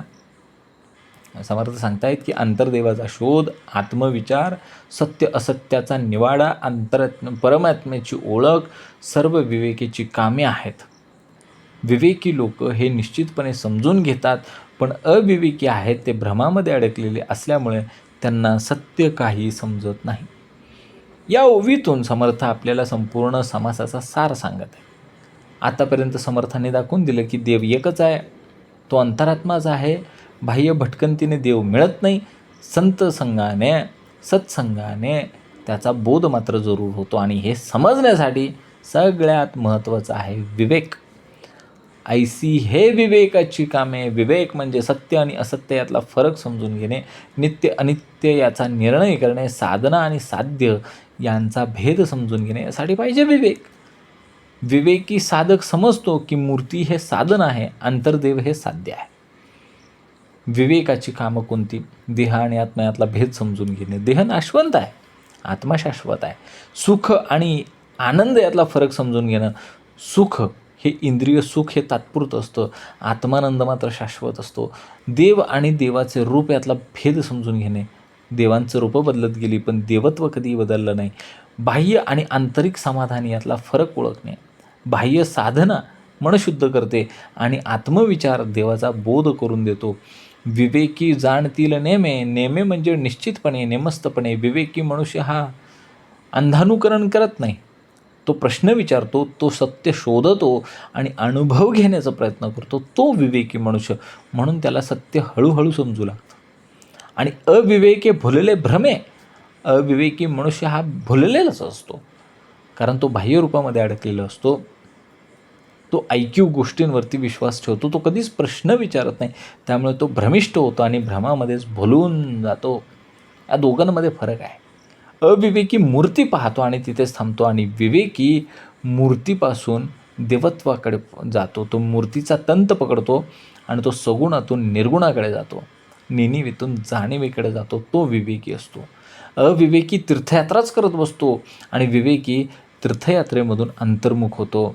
अविवेकी फक्त संतांचे सद्गुरूंचे शब्द ऐकतो, श्रवण करतो, आणि विवेकी तो आपल्या जीवनामध्ये उतरवतो, दैनंदिन जीवनामध्ये त्याची अंमलबजावणी करतो.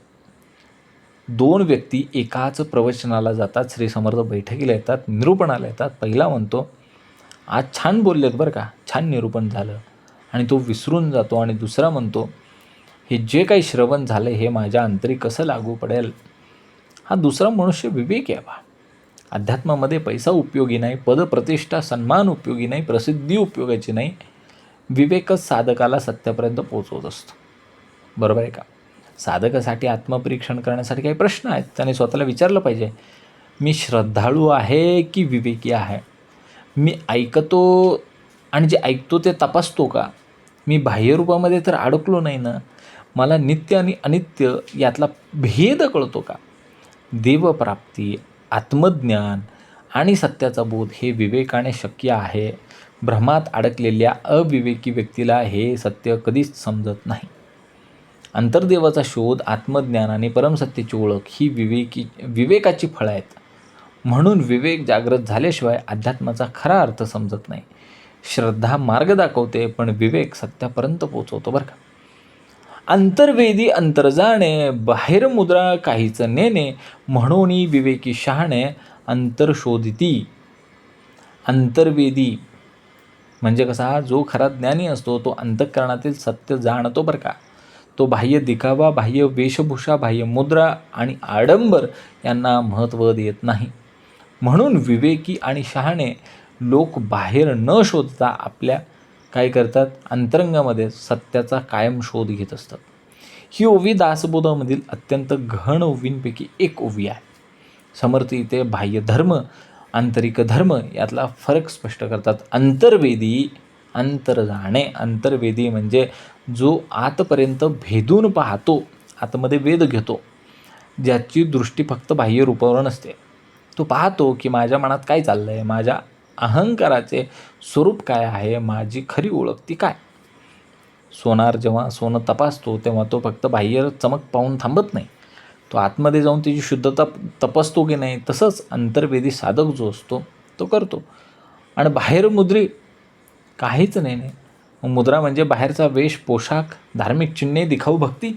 समर्थ म्हणतात की खरा ज्ञानी यामध्ये अडकत नाही. बाह्य गोष्टींमध्ये गळ्यात माळा, कपाळावर टिळा, भगवी वस्त्र, विविध विधी, मोठे मोठे विधी, जयघोष या सर्वांचा उपयोग तो काय, पण त्याला अंतिम सत्य नाही माहिती. समर्थांचा इथे सूक्ष्म इशारा आहे. एखादा माणूस रोज मंदिरामध्ये जातो, मोठी पूजा करतो, सतत तो धार्मिक भाषा बोलत असतो, पण तो रागीट असतो, अहंकारी असतो, स्वार्थी असतो, कपटी असतो, तर बाह्य मुद्रा असूनही त्याला अंतर्देव मात्र सापडलेला नाही. म्हणून विवेकी शहाणे असं समर्थांनी म्हटलं आहे. विवेकी व्यक्तीला कळतं की सत्य बाहेर नाही, सत्य आतमध्ये आहे. म्हणून तो स्वतःच्या मनाचा अभ्यास करतो, दोष शोधतो, अहंकार कमी करतो, आत्मविचार करतो, अंतर शोधती. ही ओवीतील सर्वात महत्त्वाची शिकवण ही आहे की बहुतेक लोक काय शोधतात, पैसा शोधतात, मान पान, पैसा, प्रतिष्ठा, लोकांची प्रशंसा शोधत असतात. पण काहीजण शोधतात तीर्थक्षेत्र, चमत्कार, विशेष अनुभव. आणि विवेकी काय शोधतो, स्वतःचे रूप, स्वरूप आहे ना, तो शोधत असतो. बरोबर काय. आता बघा, संतांची जीवन म्हणजे संत तुकाराम महाराज, नामदेव महाराज, एकनाथ महाराज, समर्थ रामदास स्वामी यांनी बाह्य जगापेक्षा अंतर्मनाचाच जास्त अधिक शोध घेतला ना, म्हणून त्यांना परमसत्याचा अनुभव आला. आणि सोशल मीडियावर एखादी व्यक्ती धार्मिक पोस्ट टाकते, आध्यात्मिक गप्पा मारते, वादविवाद करते आणि घरी येऊन काय करते, भांडण करते, कटू बोलते, अपमान करते, अहंकार करते, तर ती व्यक्ती बाह्यमुद्रेमध्ये येते, ती अंतर्शोधामध्ये येत नाही. मग बघा, आम्ही स्वतःला विचारलं पाहिजे, माझ्यातील राग कमी होतोय का बैठकीला येऊन, माझ्यातला अहंकार कमी झाला आहे का बैठकीला येऊन, माझ्यामध्ये करुणा वाढले का बैठकीला येऊन, माझे मन अधिक शांत होतं आहे का उपासना करून. हेच अंतर्शोधन आहे. समर्थ सांगतात की देव बाह्य विषयामध्ये नाही आहे, तर अंतःकरणातील शुद्ध जाणीवेमध्येच देव आहे. जो बाह्य प्रदर्शनामध्ये अडकतो तो बाहेरच राहून जातो, आणि जो अंतर्मुख होतो तो सत्यापर्यंत पोचत असतो. खरा ज्ञानी बाह्य आडंबरामध्ये अडकत नाही, तो स्वतःच्या अंतरंगाचा शोध घेतो आणि तेथेच देवाचे दर्शन करतो. लोकांना दाखवण्यासाठी दिखाव्याची भक्ती करू नये, स्वतःला ओळखण्यासाठी भक्ती करावी. बघा पुढं काय सांगितलं आहे, विवेक विण जो भाव, तो भावची अभाव, मूर्खस्य प्रतिमा देव, ऐसे वचन. समर्थ सांगतायत की विवेकाशिवाय असलेली भक्ती किंवा भाव, हा भाव खरा नसून ते अज्ञानच आहे. म्हणूनच ज्ञानी लोक म्हणतात की मूर्ख माणूस प्रतिमेलाच म्हणजे मूर्तीलाच अंतिम देव मानतो, पण विवेकी मनुष्य त्या प्रतिमेमागील देवत्व ओळखत असतो. ही ओवी अनेकदा चुकीची समजली गेली आहे बरं का, खरं पाहायला गेलं तर. समर्थ इथे मूर्तीपूजेचा विरोध करत नाहीत, ते विवेकहीन भक्तीचा विरोध करत आहे. विवेकी वीण जो भाव, भाव म्हणजे भक्ती, श्रद्धा, प्रेम, समर्पण, निस्सीम भाव आहे हो, निस्सीम भाव आहे, भरपूर आहे, पण विवेकाची जोड नाही. समर्थ म्हणतात की भावाबरोबर विवेकसुद्धा पाहिजे. निस्सीम भावाला जर विवेकाची जोड असेल तर उत्तम. कारण विवेक नसला तर केलेली भक्ती, असलेला भाव हा अंधश्रद्धेमध्ये बदलू शकतो की नाही? बदलू शकतो. एक व्यक्ती देवाला नमस्कार करते, हे चांगलं आहे. पण जर तिला वाटत असेल की मी फक्त नारळ फोडला की माझी सगळी पापं नष्ट होणार आहेत, एक नारळ फोडायचा आणि पापक्षालन झालं, असं त्याला वाटत आहे, तर हा त्याचा जो भाव आहे तो विवेकहीन आहे ना. विवेकाची जोड नाही आहे तिथं. हे समर्थांचं अत्यंत कठोर पण सत्य असं विधान आहे. विवेक नसलेला भाव अंधश्रद्धा बनतो, कर्मकांड बनतो. विवेक नसलेला भाव दिखावा बनतो आणि अशा भावाने आत्मज्ञान होत नाही. म्हणून समर्थ म्हणतात की तो भाव नसून भावाचा अभावच आहे. मूर्खस्य प्रतिमा देख. समर्थ म्हणतात की मूर्ख मनुष्याला मूर्तीमध्येच अडकून राहायला आवडतं. समर्थ म्हणतात की हा देवच जो आहे ना, हा दगडच देव आहे आणि पुढचा तो विचारच करत नाही. हा अंतिम आहे, इथं संपलं. आणि विवेकी साधक काय करतो की तो जाणतो मूर्ती हे साधन आहे, देव हे साध्य आहे, प्रतिमा हे माध्यम आहे आणि देवत्व हे अंतिम आहे. बघा ना, आरशामध्ये चेहरा दिसतो. शहाणा माणूस त्या आरशाला नमस्कार करत नाही. का करतो? तो आरशात दिसणाऱ्या स्वतःला ओळखते की नाही? तसंच आहे. मूर्ती ही देवाची आठवण करून देणारा आरसा आहे, ते अंतिम सत्य नाही. समर्थ काय म्हणतात? समर्थ स्वतः रामभक्त होते की नाही? त्यांनी मंदिरं बांधली, मूर्तीची स्थापना केली. 11 मूर्तींची स्थापना स्वतः समर्थांनी केली. म्हणून ते मूर्तीच्या विरोधात असू शकण्याचं काही कारण नाही. त्यांचा मुद्दा एवढाच आहे की मूर्तीपासून देवत्वाकडे वळा. काही लोक काय करतात? रोज पूजा करतात, अभिषेक करतात, व्रत करतात, पण रागराग, लोभ, मत्सर, द्वेष तसाच आहे, अहंकार. मग याचा अर्थ भक्ती बाहेर आहे, आतमध्ये पोचलेली नाही आहे. समर्थ सांगतात की विवेक नसलेली भक्ती जास्त धोकादायक असते आणि श्रद्धा नसलेला विवेक हा कोरडा असतो, कोरडा. म्हणून विवेकाला भक्तीची आणि भक्तीला विवेकाची जोड असेल तरच अध्यात्म मार्ग उत्तमाचा असणार आहे. साधकासाठी आत्मपरीक्षण करण्यासाठी त्यांनी स्वतःला विचारलं पाहिजे की मी मूर्तीपाशी जाऊन काय मागतोय? मी देवाचे तत्त्व समजून घेण्याचा प्रयत्न करतोय का? आणि माझी भक्ती मला अधिक शांत, प्रेमळ आणि विवेकी बनवते का? कारण विवेकाशिवाय भक्ती अपूर्ण आहे आणि मूर्तीमध्ये अडकून न राहता तिच्या मागे असलेलं देवतत्व समजून घेतल्यावरच भक्ती परिपूर्ण होत असते. अंधश्रद्धा आणि खऱ्या भक्तीतील फरक विवेकामुळेच समजतो. मूर्ती हे साधन आहे, पण तिच्या मागील परमतत्व हेच साध्य आहे. भावाला विवेकाची जोड द्या, मग मूर्तीमधून परमात्म्याचे दर्शन होईलच. बघा पुढं. पाहता समजत शेवट गेला, तोची विवेकी भला, तत्वे सांडूनी पावला निरंजनी.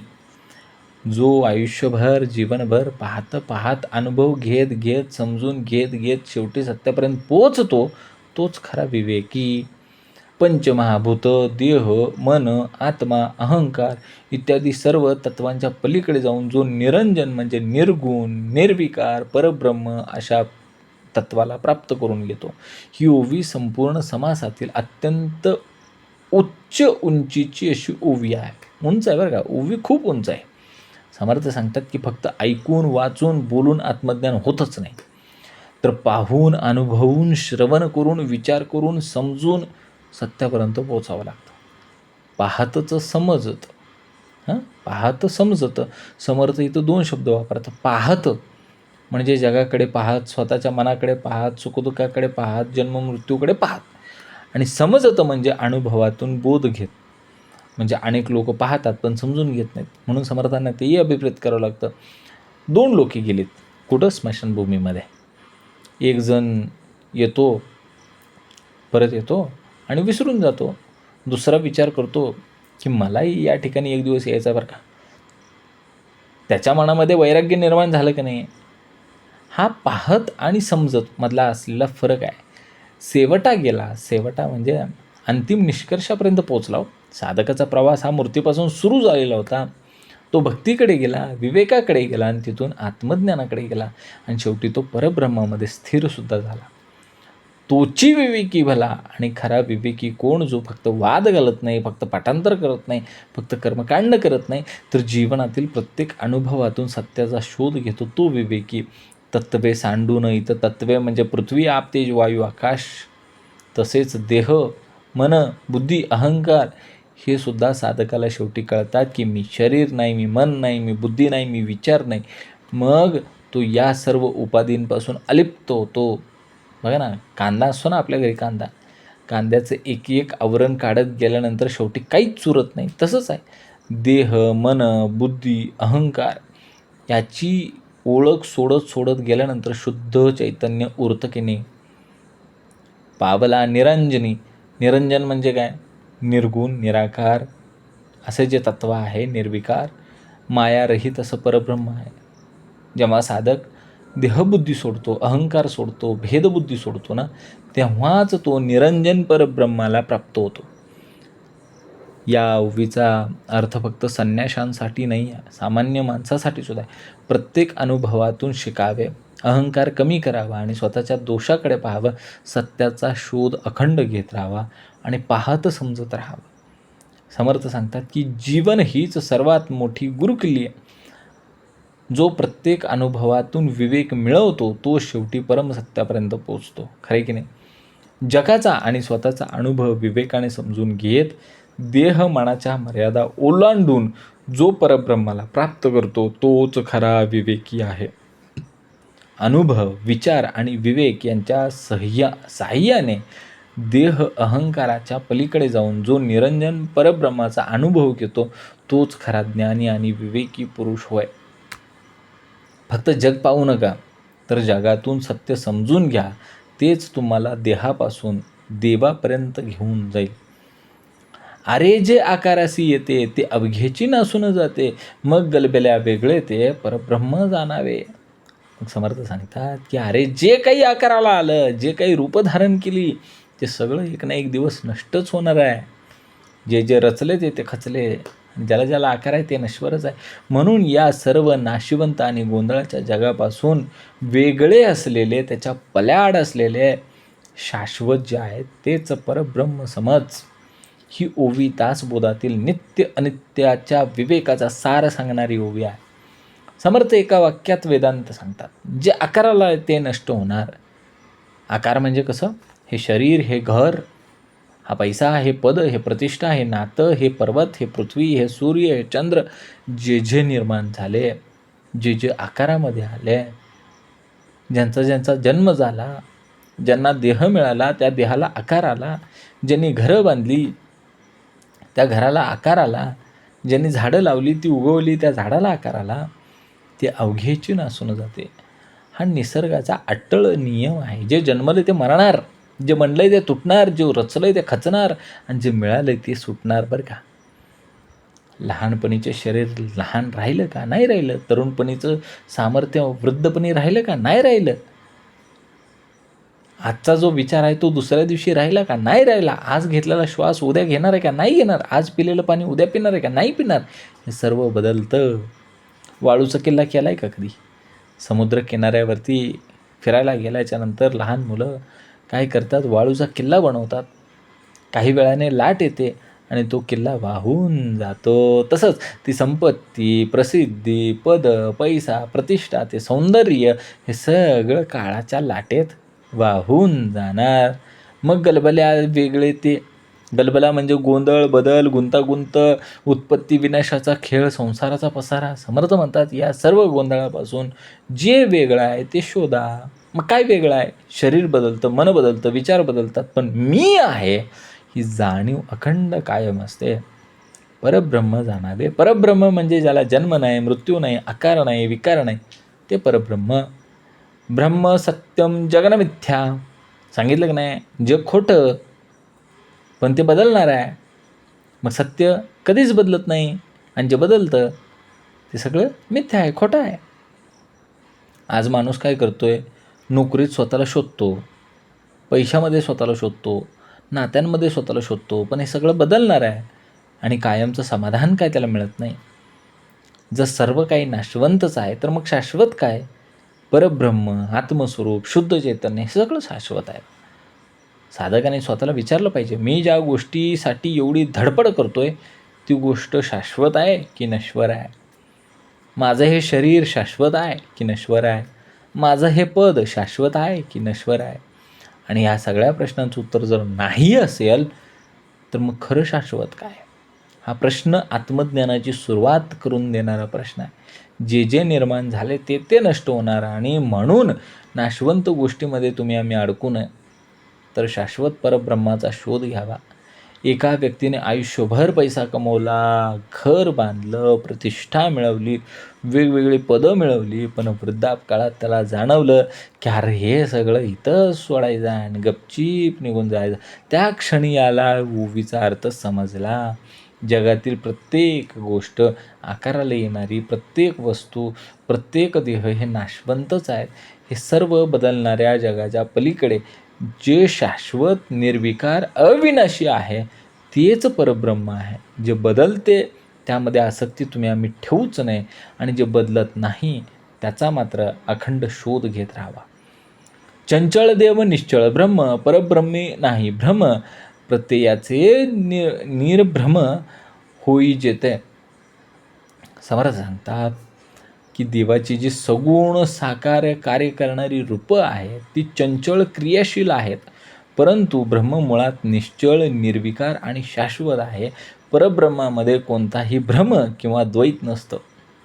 आणि जेव्हा साधकाला प्रत्यक्ष अनुभवाचे, प्रत्ययाचे ज्ञान होते तेव्हा त्याचे सर्व भ्रम हे नष्ट होतात. ही संपूर्ण ओवी अत्यंत उच्च दर्जाची आहे आणि वेदांताचा निष्कर्ष सांगणारी आहे. समर्थ इथे देव आणि ब्रह्म यांच्यातील सूक्ष्म भेद स्पष्ट करून सांगतात.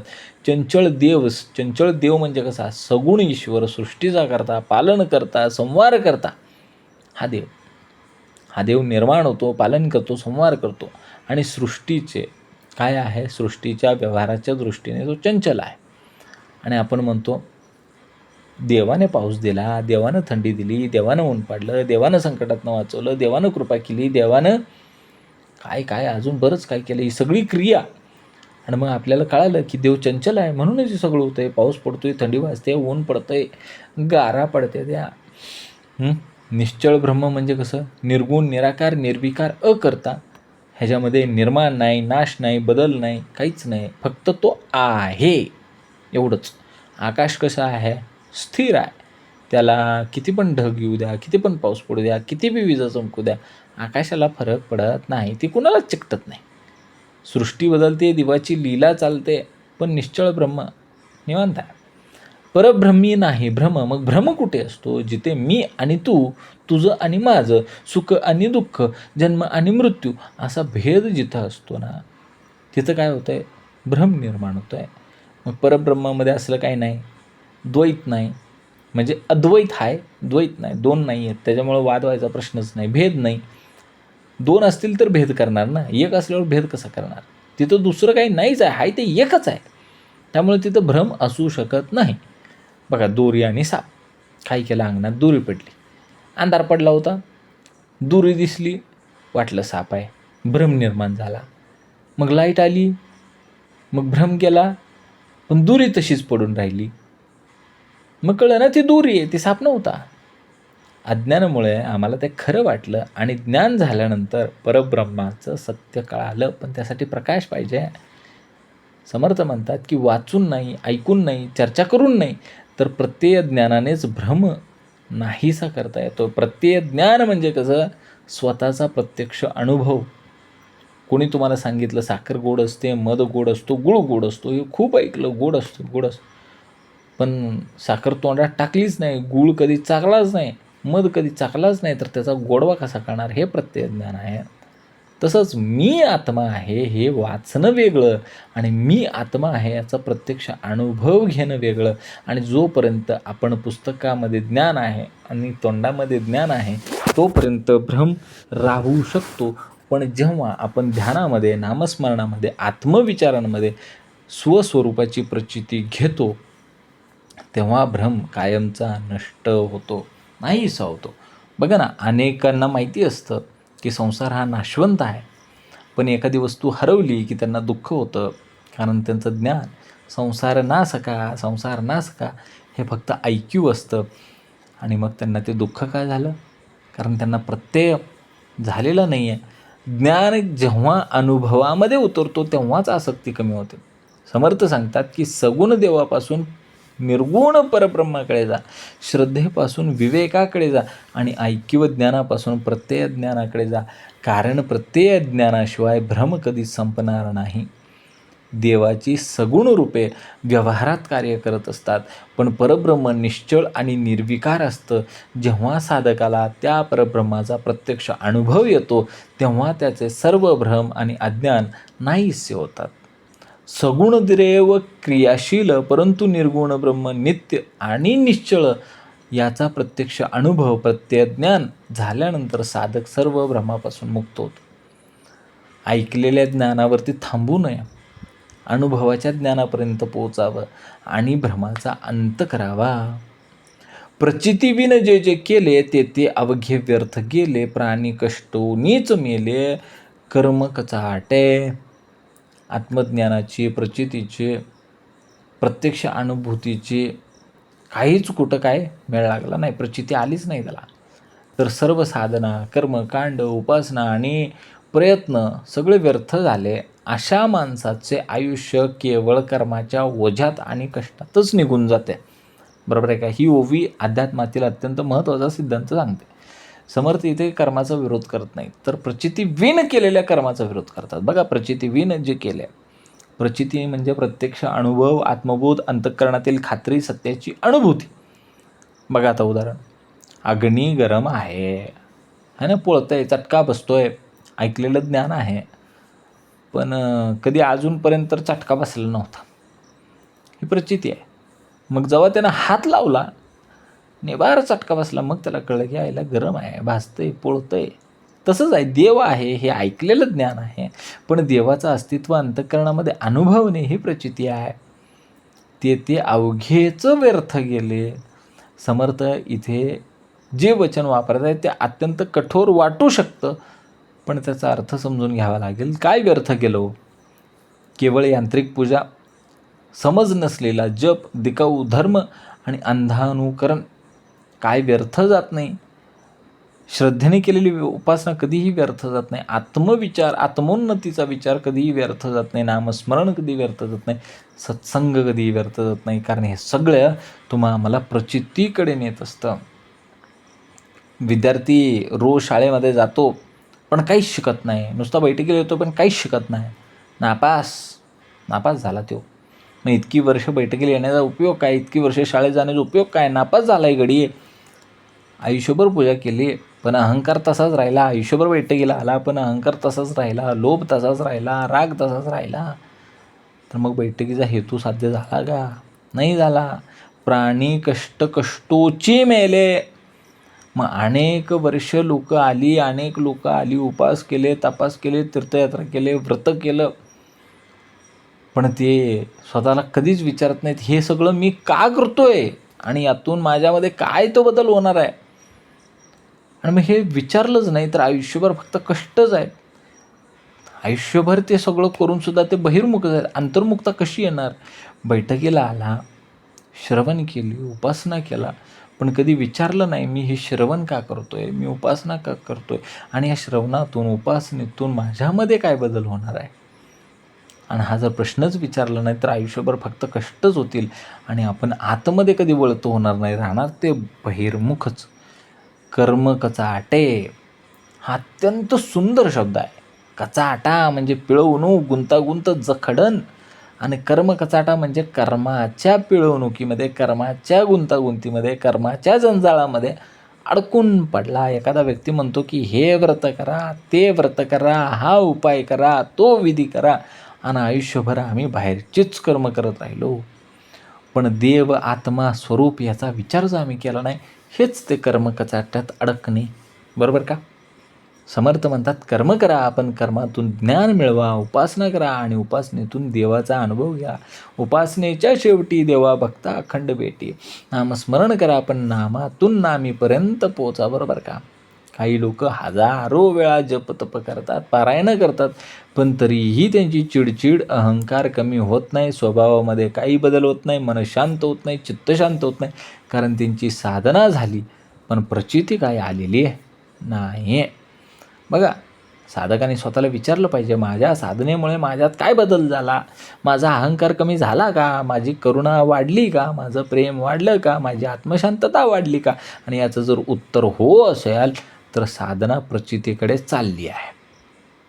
अनुभवाशिवाय आणि आत्मबोधाशिवाय केलेली साधना कायम पूर्ण राहते. त्यामुळे साधनेचे अंतिम ध्येय प्रचिती प्राप्त करणे हेच असावे. एखाद्याने आयुष्यभर औषधाच्या बाटल्या जमवल्या, नुसतं औषध आणलं दाद्यानं, पण दाद्यानं औषध घेतलं नाही, दाद्याचा रोग बरा होईन नाही होईन. तसंच ग्रंथ वाचले, घरी आणले, ग्रंथ वाचले, पूजा केली, जप केला, तप केला, ही सगळी औषधच होती, पण त्याला प्रचिती आली का नाही, औषधाचा परिणामच झाला नाही. आत्मज्ञानाची प्रचिती नसताना केलेली साधना आणि कर्मकांड अपूर्ण राहतात. खरा अध्यात्म मार्ग अनुभव आणि अंतर्बोध यांच्याकडे घेऊन जाणारा असतो. साधना फक्त करायची नसते, तर तिचा अनुभव घ्यायचा असतो, कारण प्रचितीशिवाय अध्यात्म पूर्ण होतच नसतं. कर्मा वेगळे न व्हावे, तरी देवास कायसा भजावे, विवेकी जाणती स्वभावे, मूर्खनेने कर्मा वेगळे. म्हणजे कर्माच्या बंधनातून मुक्तच व्हायचं नसेल तर मग देवभक्तीचा उपयोग तो काय. विवेकी लोक देवभक्तीचा खरा उद्देश जाणतात, पण मूर्ख लोक ते समजून घेत नाहीत. ही ओवी अत्यंत गहन आहे. पहिल्या वाचनामध्ये असं वाटू शकतं की समर्थ इथे कर्म करण्यास मनाई करत आहेत, पण तसं नाही. समर्थ म्हणत आहेत की देवभक्तीचे अंतिम उद्दिष्ट कर्मबंधनातून मुक्त होणे हेच आहे. कर्मा वेगळे न व्हावे म्हणजे प्रत्येक कर्माचं फळ असतं. चांगल्या कर्माचं फळ हे पुण्यदायक असतं, वाईट कर्माचं फळ हे पापदायक असतं. आणि पाप आणि पुण्य हे दोन्ही जन्म मृत्यूच्या चक्राला कारणीभूत ठरतं, बरोबर. सोन्याची साखळी असो किंवा लोखंडाची साखळी असो, आहे तर ते बंधन. मग पाप म्हणजे ते सोन्याची साखळी आणि पुण्य म्हणजे पाप म्हणजे ती लोखंडाची साखळी आणि पुण्य म्हणजे ती सोन्याची साखळी आहेत, तर ती दोन्ही बंधनच. तरी देवास कायसा भजावे, तरी देवास कासया भजावे. मग समर्थ इथे प्रश्न विचारतात. अहंकार तसाच, आसक्ती तशीच, कर्मबंधनं तशीच, मग देवभक्तीचा उपयोग तो काय. देवभक्ती म्हणजे फक्त नारळ फोडणे, पूजा करणे, फुलं वेचणे, यात्रांना जाणे, नदी परिक्रमा करणे हे नाही आहे. देवभक्ती म्हणजे स्वतःच्या खऱ्या स्वरूपाची ओळख. श्रीमद भगवद्गीतेमध्ये श्रीकृष्ण अर्जुनाला सांगतात, कर्मण्येवाधिकार असते मा फलेषु कदाचन मा कर्मफले हेतुर्भर्मा मा ते संगोत स्वकर्मणी. पण कर्माच्या फळांची अपेक्षा ठेवू नको. आणि समर्थ इथेच सांगतात की विवेकी जाणती स्वभावे, आणि विवेकी साधकाला कळतं की मी देवाची भक्ती का करतोय, मनशांतीसाठी, पैसा मिळवण्यासाठी, संकट टाळण्यासाठी की आत्मज्ञानासाठी. विवेकी व्यक्ती देवाकडे फक्त मागण्यासाठी जात नाही, तर तो देवाकडे स्वतःला ओळखण्यासाठी जातो. मूर्ख व्यक्ती जो असतो तो भक्तीचा खरा हेतू समजतच नाही, देवालाच व्यवहाराचा भाग बनवतो. हे देवा, माझं काम जर झालं तर मग मी तुला नारळाचं तोरण बांधीन, नाही नारळ फोडीन. ही देवाशी केलेली देवाणघेवाण आहे, भक्ती नाही, बरोबर. समजा एखादा रुग्ण डॉक्टरकडे गेला, डॉक्टरने त्याला औषध दिलं, पण रुग्णाने ते औषध घेतलंच नाही, तर मग त्याच्या डॉक्टरकडे जाण्याचा तो काय उपयोग. मग देवभक्ती करूनही रागराग कमी झाला नाही, लोभ कमी झाला नाही, अहंकार कमी झाला नाही, तर मग भक्तीचं ते अंतिम फळ काय, काहीच नाही. स्वतःला विचारा, मी देवाला का भजतोय. फक्त माझ्या इच्छा पूर्ण करण्यासाठी की मनशांतीसाठी की आत्मशांतीसाठी, आत्मज्ञानासाठी, मुक्तीसाठी की मोक्षासाठी. जर भक्तीमुळे माझी आसक्ती कमी होत असेल, अहंकार कमी होत असेल, मन शांत होत असेल, तर ती खरी भक्ती, उन्नती.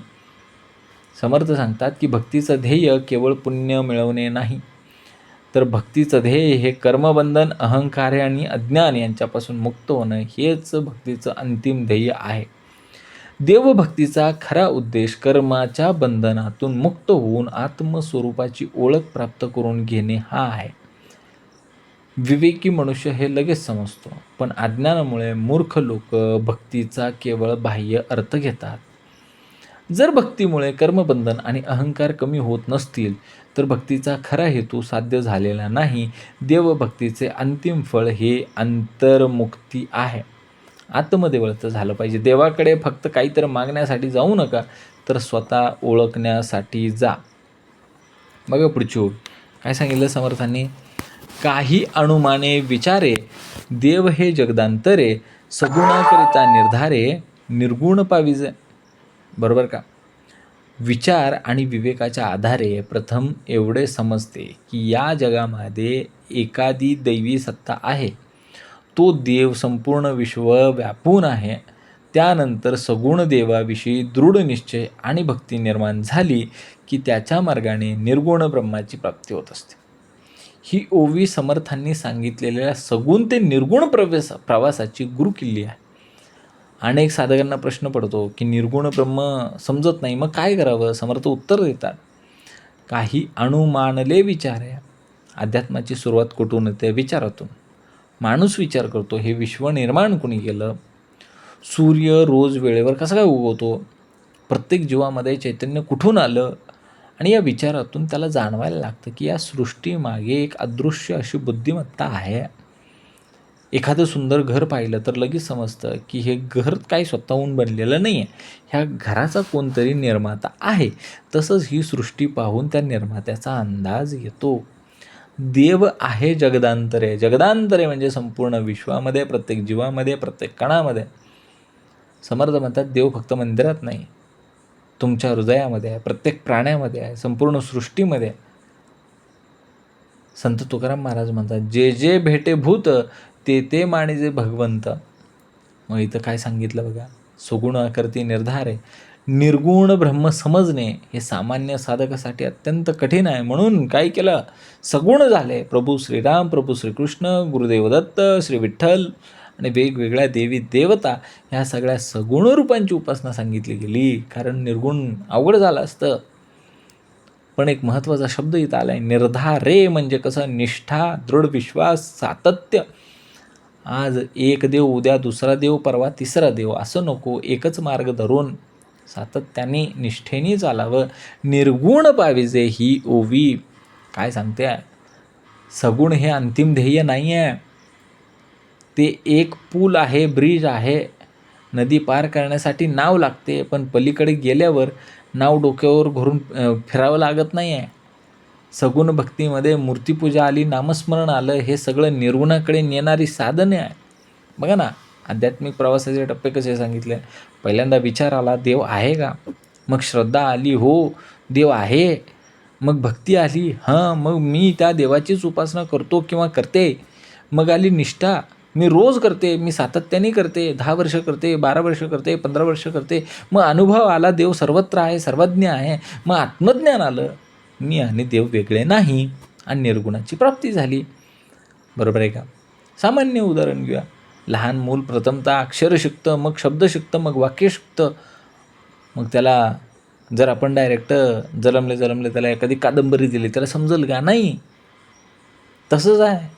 साधक प्रथम सगुणाला समजून सगुणाचं बोट धरून निर्गुणाकडे चालला आहे. सगुण देवाला तो धारण करतो, धरतो.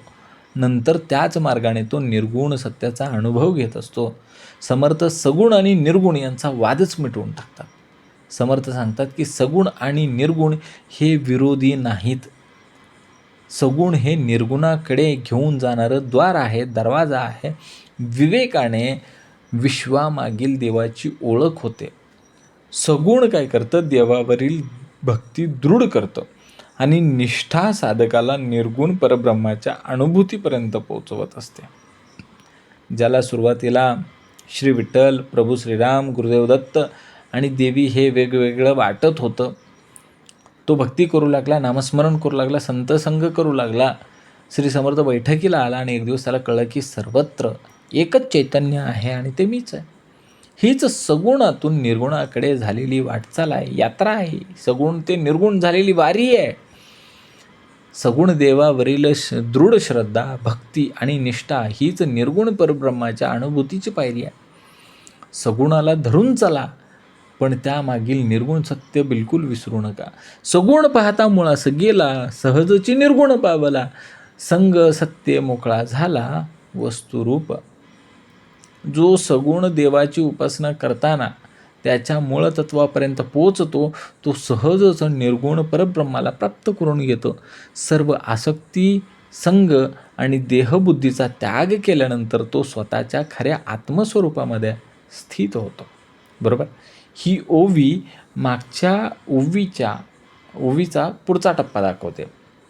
मागची ओवी काय म्हणली की सगुणाकरिता निर्धारे निर्गुण पाविजे. आणि आता समर्थ सांगतात की निर्गुण कसे प्राप्त होते. सगुण पाहता मुळास गेलं की नाही. सगुण पाहणे म्हणजे फक्त मूर्ती पाहणे नाही, तर सगुण देवामागील तत्त्व समजून घेणे. विठ्ठलाच्या मूर्तीसमोर उभे राहून फक्त त्यामध्ये दगड पाहणे ही एक गोष्ट, पण या विठ्ठलामध्ये प्रकट झालेले चैतन्य काय आहे हा विचार करणे ही वेगळी गोष्ट आहे.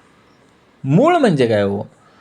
रामाच्या मागचं रामतत्व, श्रीकृष्णाच्या मागचं श्रीकृष्ण तत्व, श्री गुरुदेव दत्तांच्या मागे असलेलं दत्ततत्व, गुरुतत्व आणि या तत्वांच्या मागे असलेलं एकच तत्व ते परब्रह्म.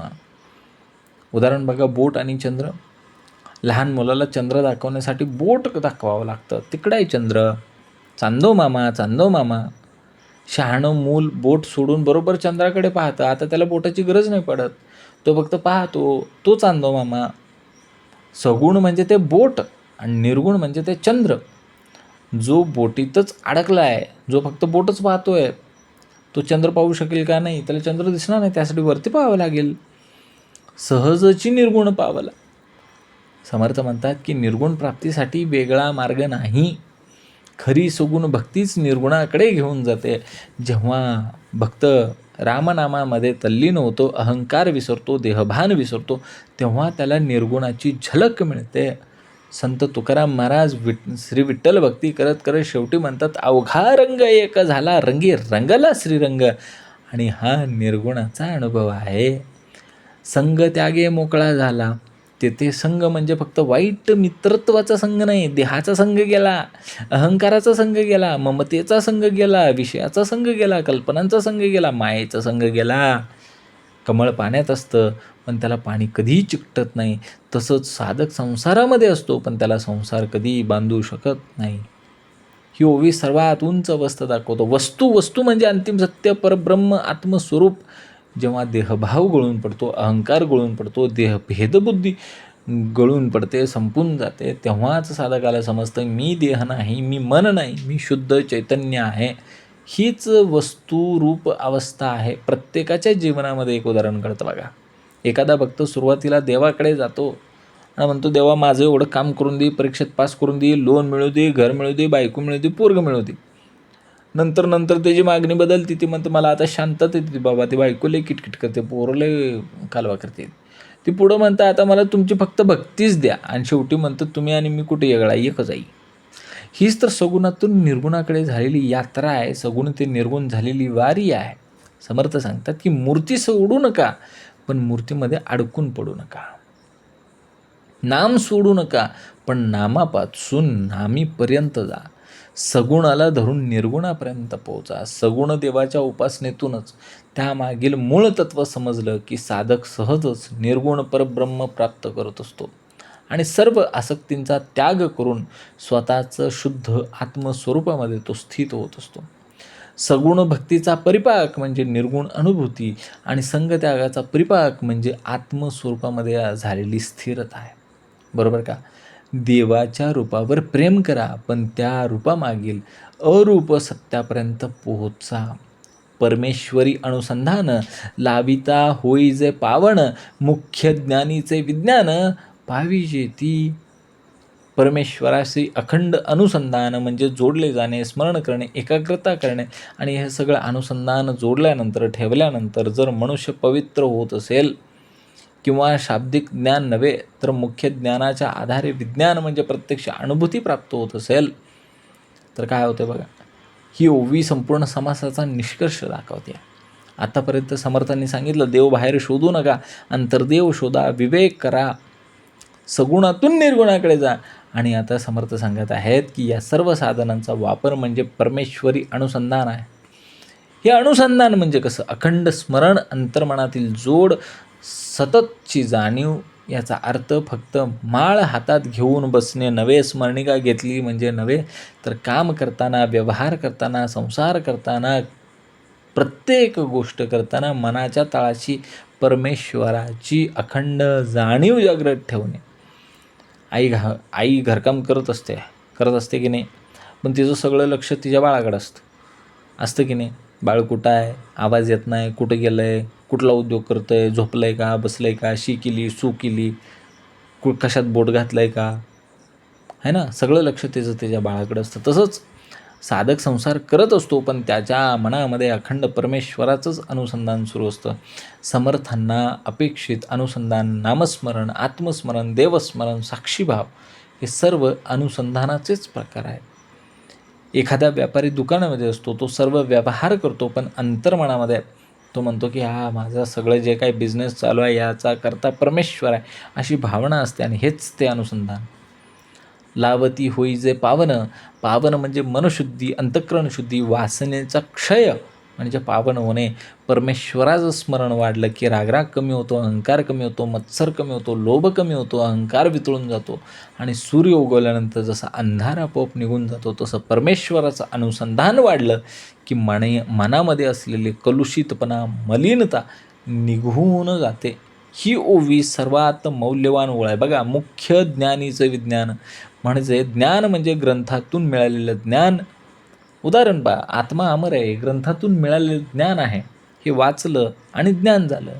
आणि विज्ञान म्हणजे काय? त्या सत्याची प्रत्यक्ष अनुभूती आली. आता मृत्यूची भीती आम्हाला वाटत नाही, कारण मी देह नाही आहे याचा अनुभव आला. आणि हे ज्ञान विज्ञान म्हणून त्या ठिकाणी समोर आलं की नाही. साखरेचं उदाहरण बघा, सांगितलं ना, कुणीही सांगितलं आपल्याला की किती साखर गोड आहे, मध गोड आहे ना. त्यासाठी साखर चाखावी लागते, तेव्हा ती गोडी कळते. आणि विज्ञान तसंच आहे. देव सर्वत्र आहे हे ज्ञान झालं, पण प्रत्येक ठिकाणी देवाची अनुभूती घेणे हे विज्ञान आहे.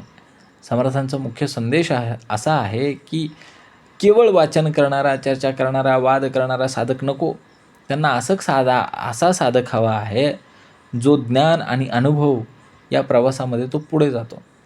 आज अनेक लोक आहेत जे दासबोध वाचतात, ज्ञानेश्वरी वाचतात, गीता वाचतात, पण संकट आले की घाबरतात, कारण त्यांच्याकडे ज्ञान आहे, पण विज्ञान त्याचं झालेलं, त्या ज्ञानाचं विज्ञान झालेलं नाही आहे.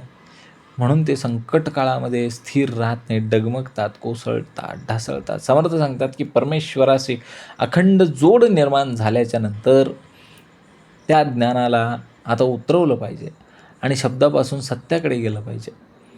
प्रत्येकाच्या जीवनाशी संबंधित काही घटना घडतात. बघा, आम्ही नोकरी करतो, व्यवसाय करतो, संसार करतो, पण मनामध्ये प्रत्यक्ष आम्ही केलं काय पाहिजे? परमेश्वराचं अनुसंधान ठेवलं पाहिजे.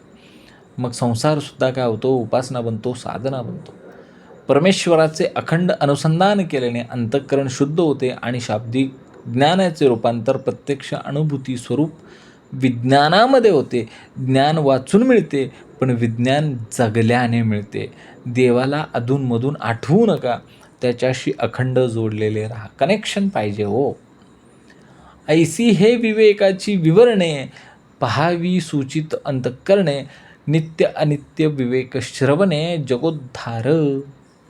समर्थ सांगतात, ही जी विवेकाची निरूपणे आहेत, हे जे एवढं मोठं 24 ओव्यांचं निरूपण दिलं, स्पष्टीकरण सांगितलं, ते कशासाठी? ती शुद्ध निर्मळ अंतःकरणाने समजून घ्यावीत म्हणून सांगितलं. नित्य म्हणजे शाश्वत आणि अनित्य म्हणजे नाशवंत यांचा सतत विचार व श्रवण केल्याने मनुष्याचा आणि जगाचा उद्धार होतो.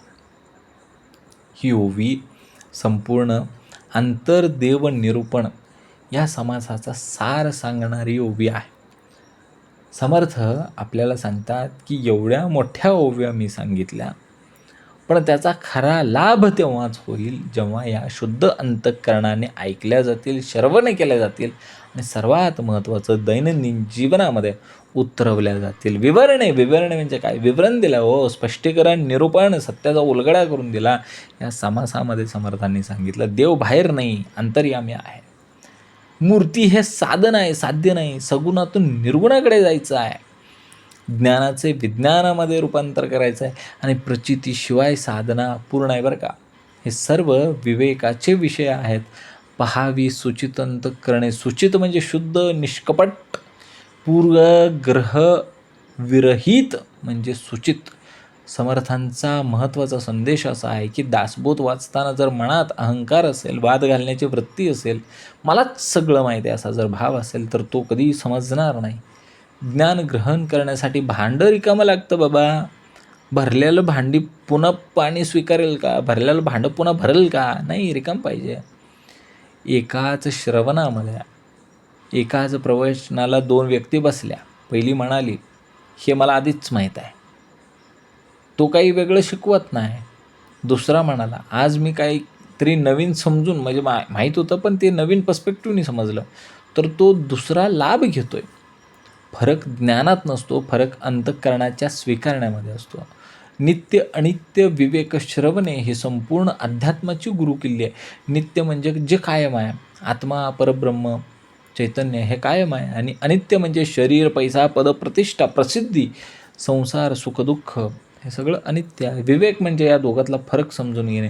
रोजच्या जीवनातलं उदाहरण बघा, एखाद्या व्यक्तीला पैसा गेला की दुःख होतं, पद गेलं की दुःख होतं, कारण त्यांनी अनित्याला नित्य मानलेलं असतं. आणि विवेकी मात्र जाणतो की अरे हे तर बदलणार होतं, हे पदही जाणार होतं आणि पैसाही जाणार होता, म्हणून तो स्थिर राहतो.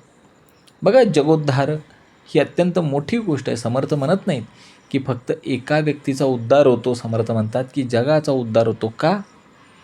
कारण एक विवेकी व्यक्ती स्वतः बदलते, तीच विवेकी व्यक्ती कुटुंब बदलते, तीच विवेकी व्यक्ती स्वतः बदलून, कुटुंब बदलून, समाज बदलवते आणि नंतर जगसुद्धा उद्धारून टाकते.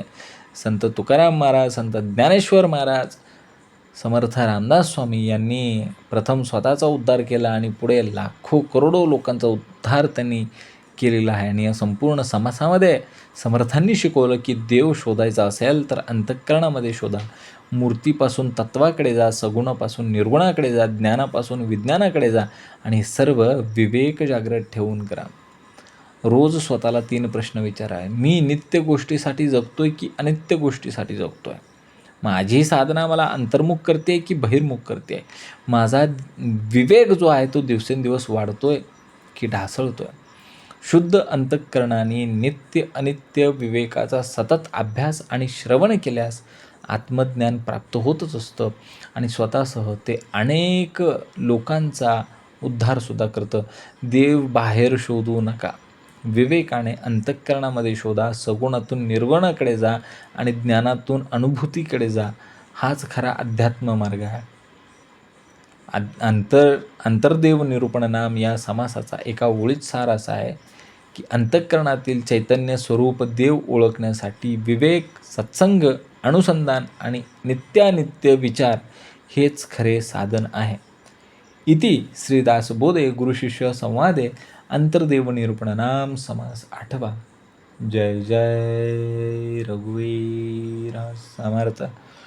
ओम श्री गुरुदत्तात्रय श्रीपाद श्री वल्लभाय नमः.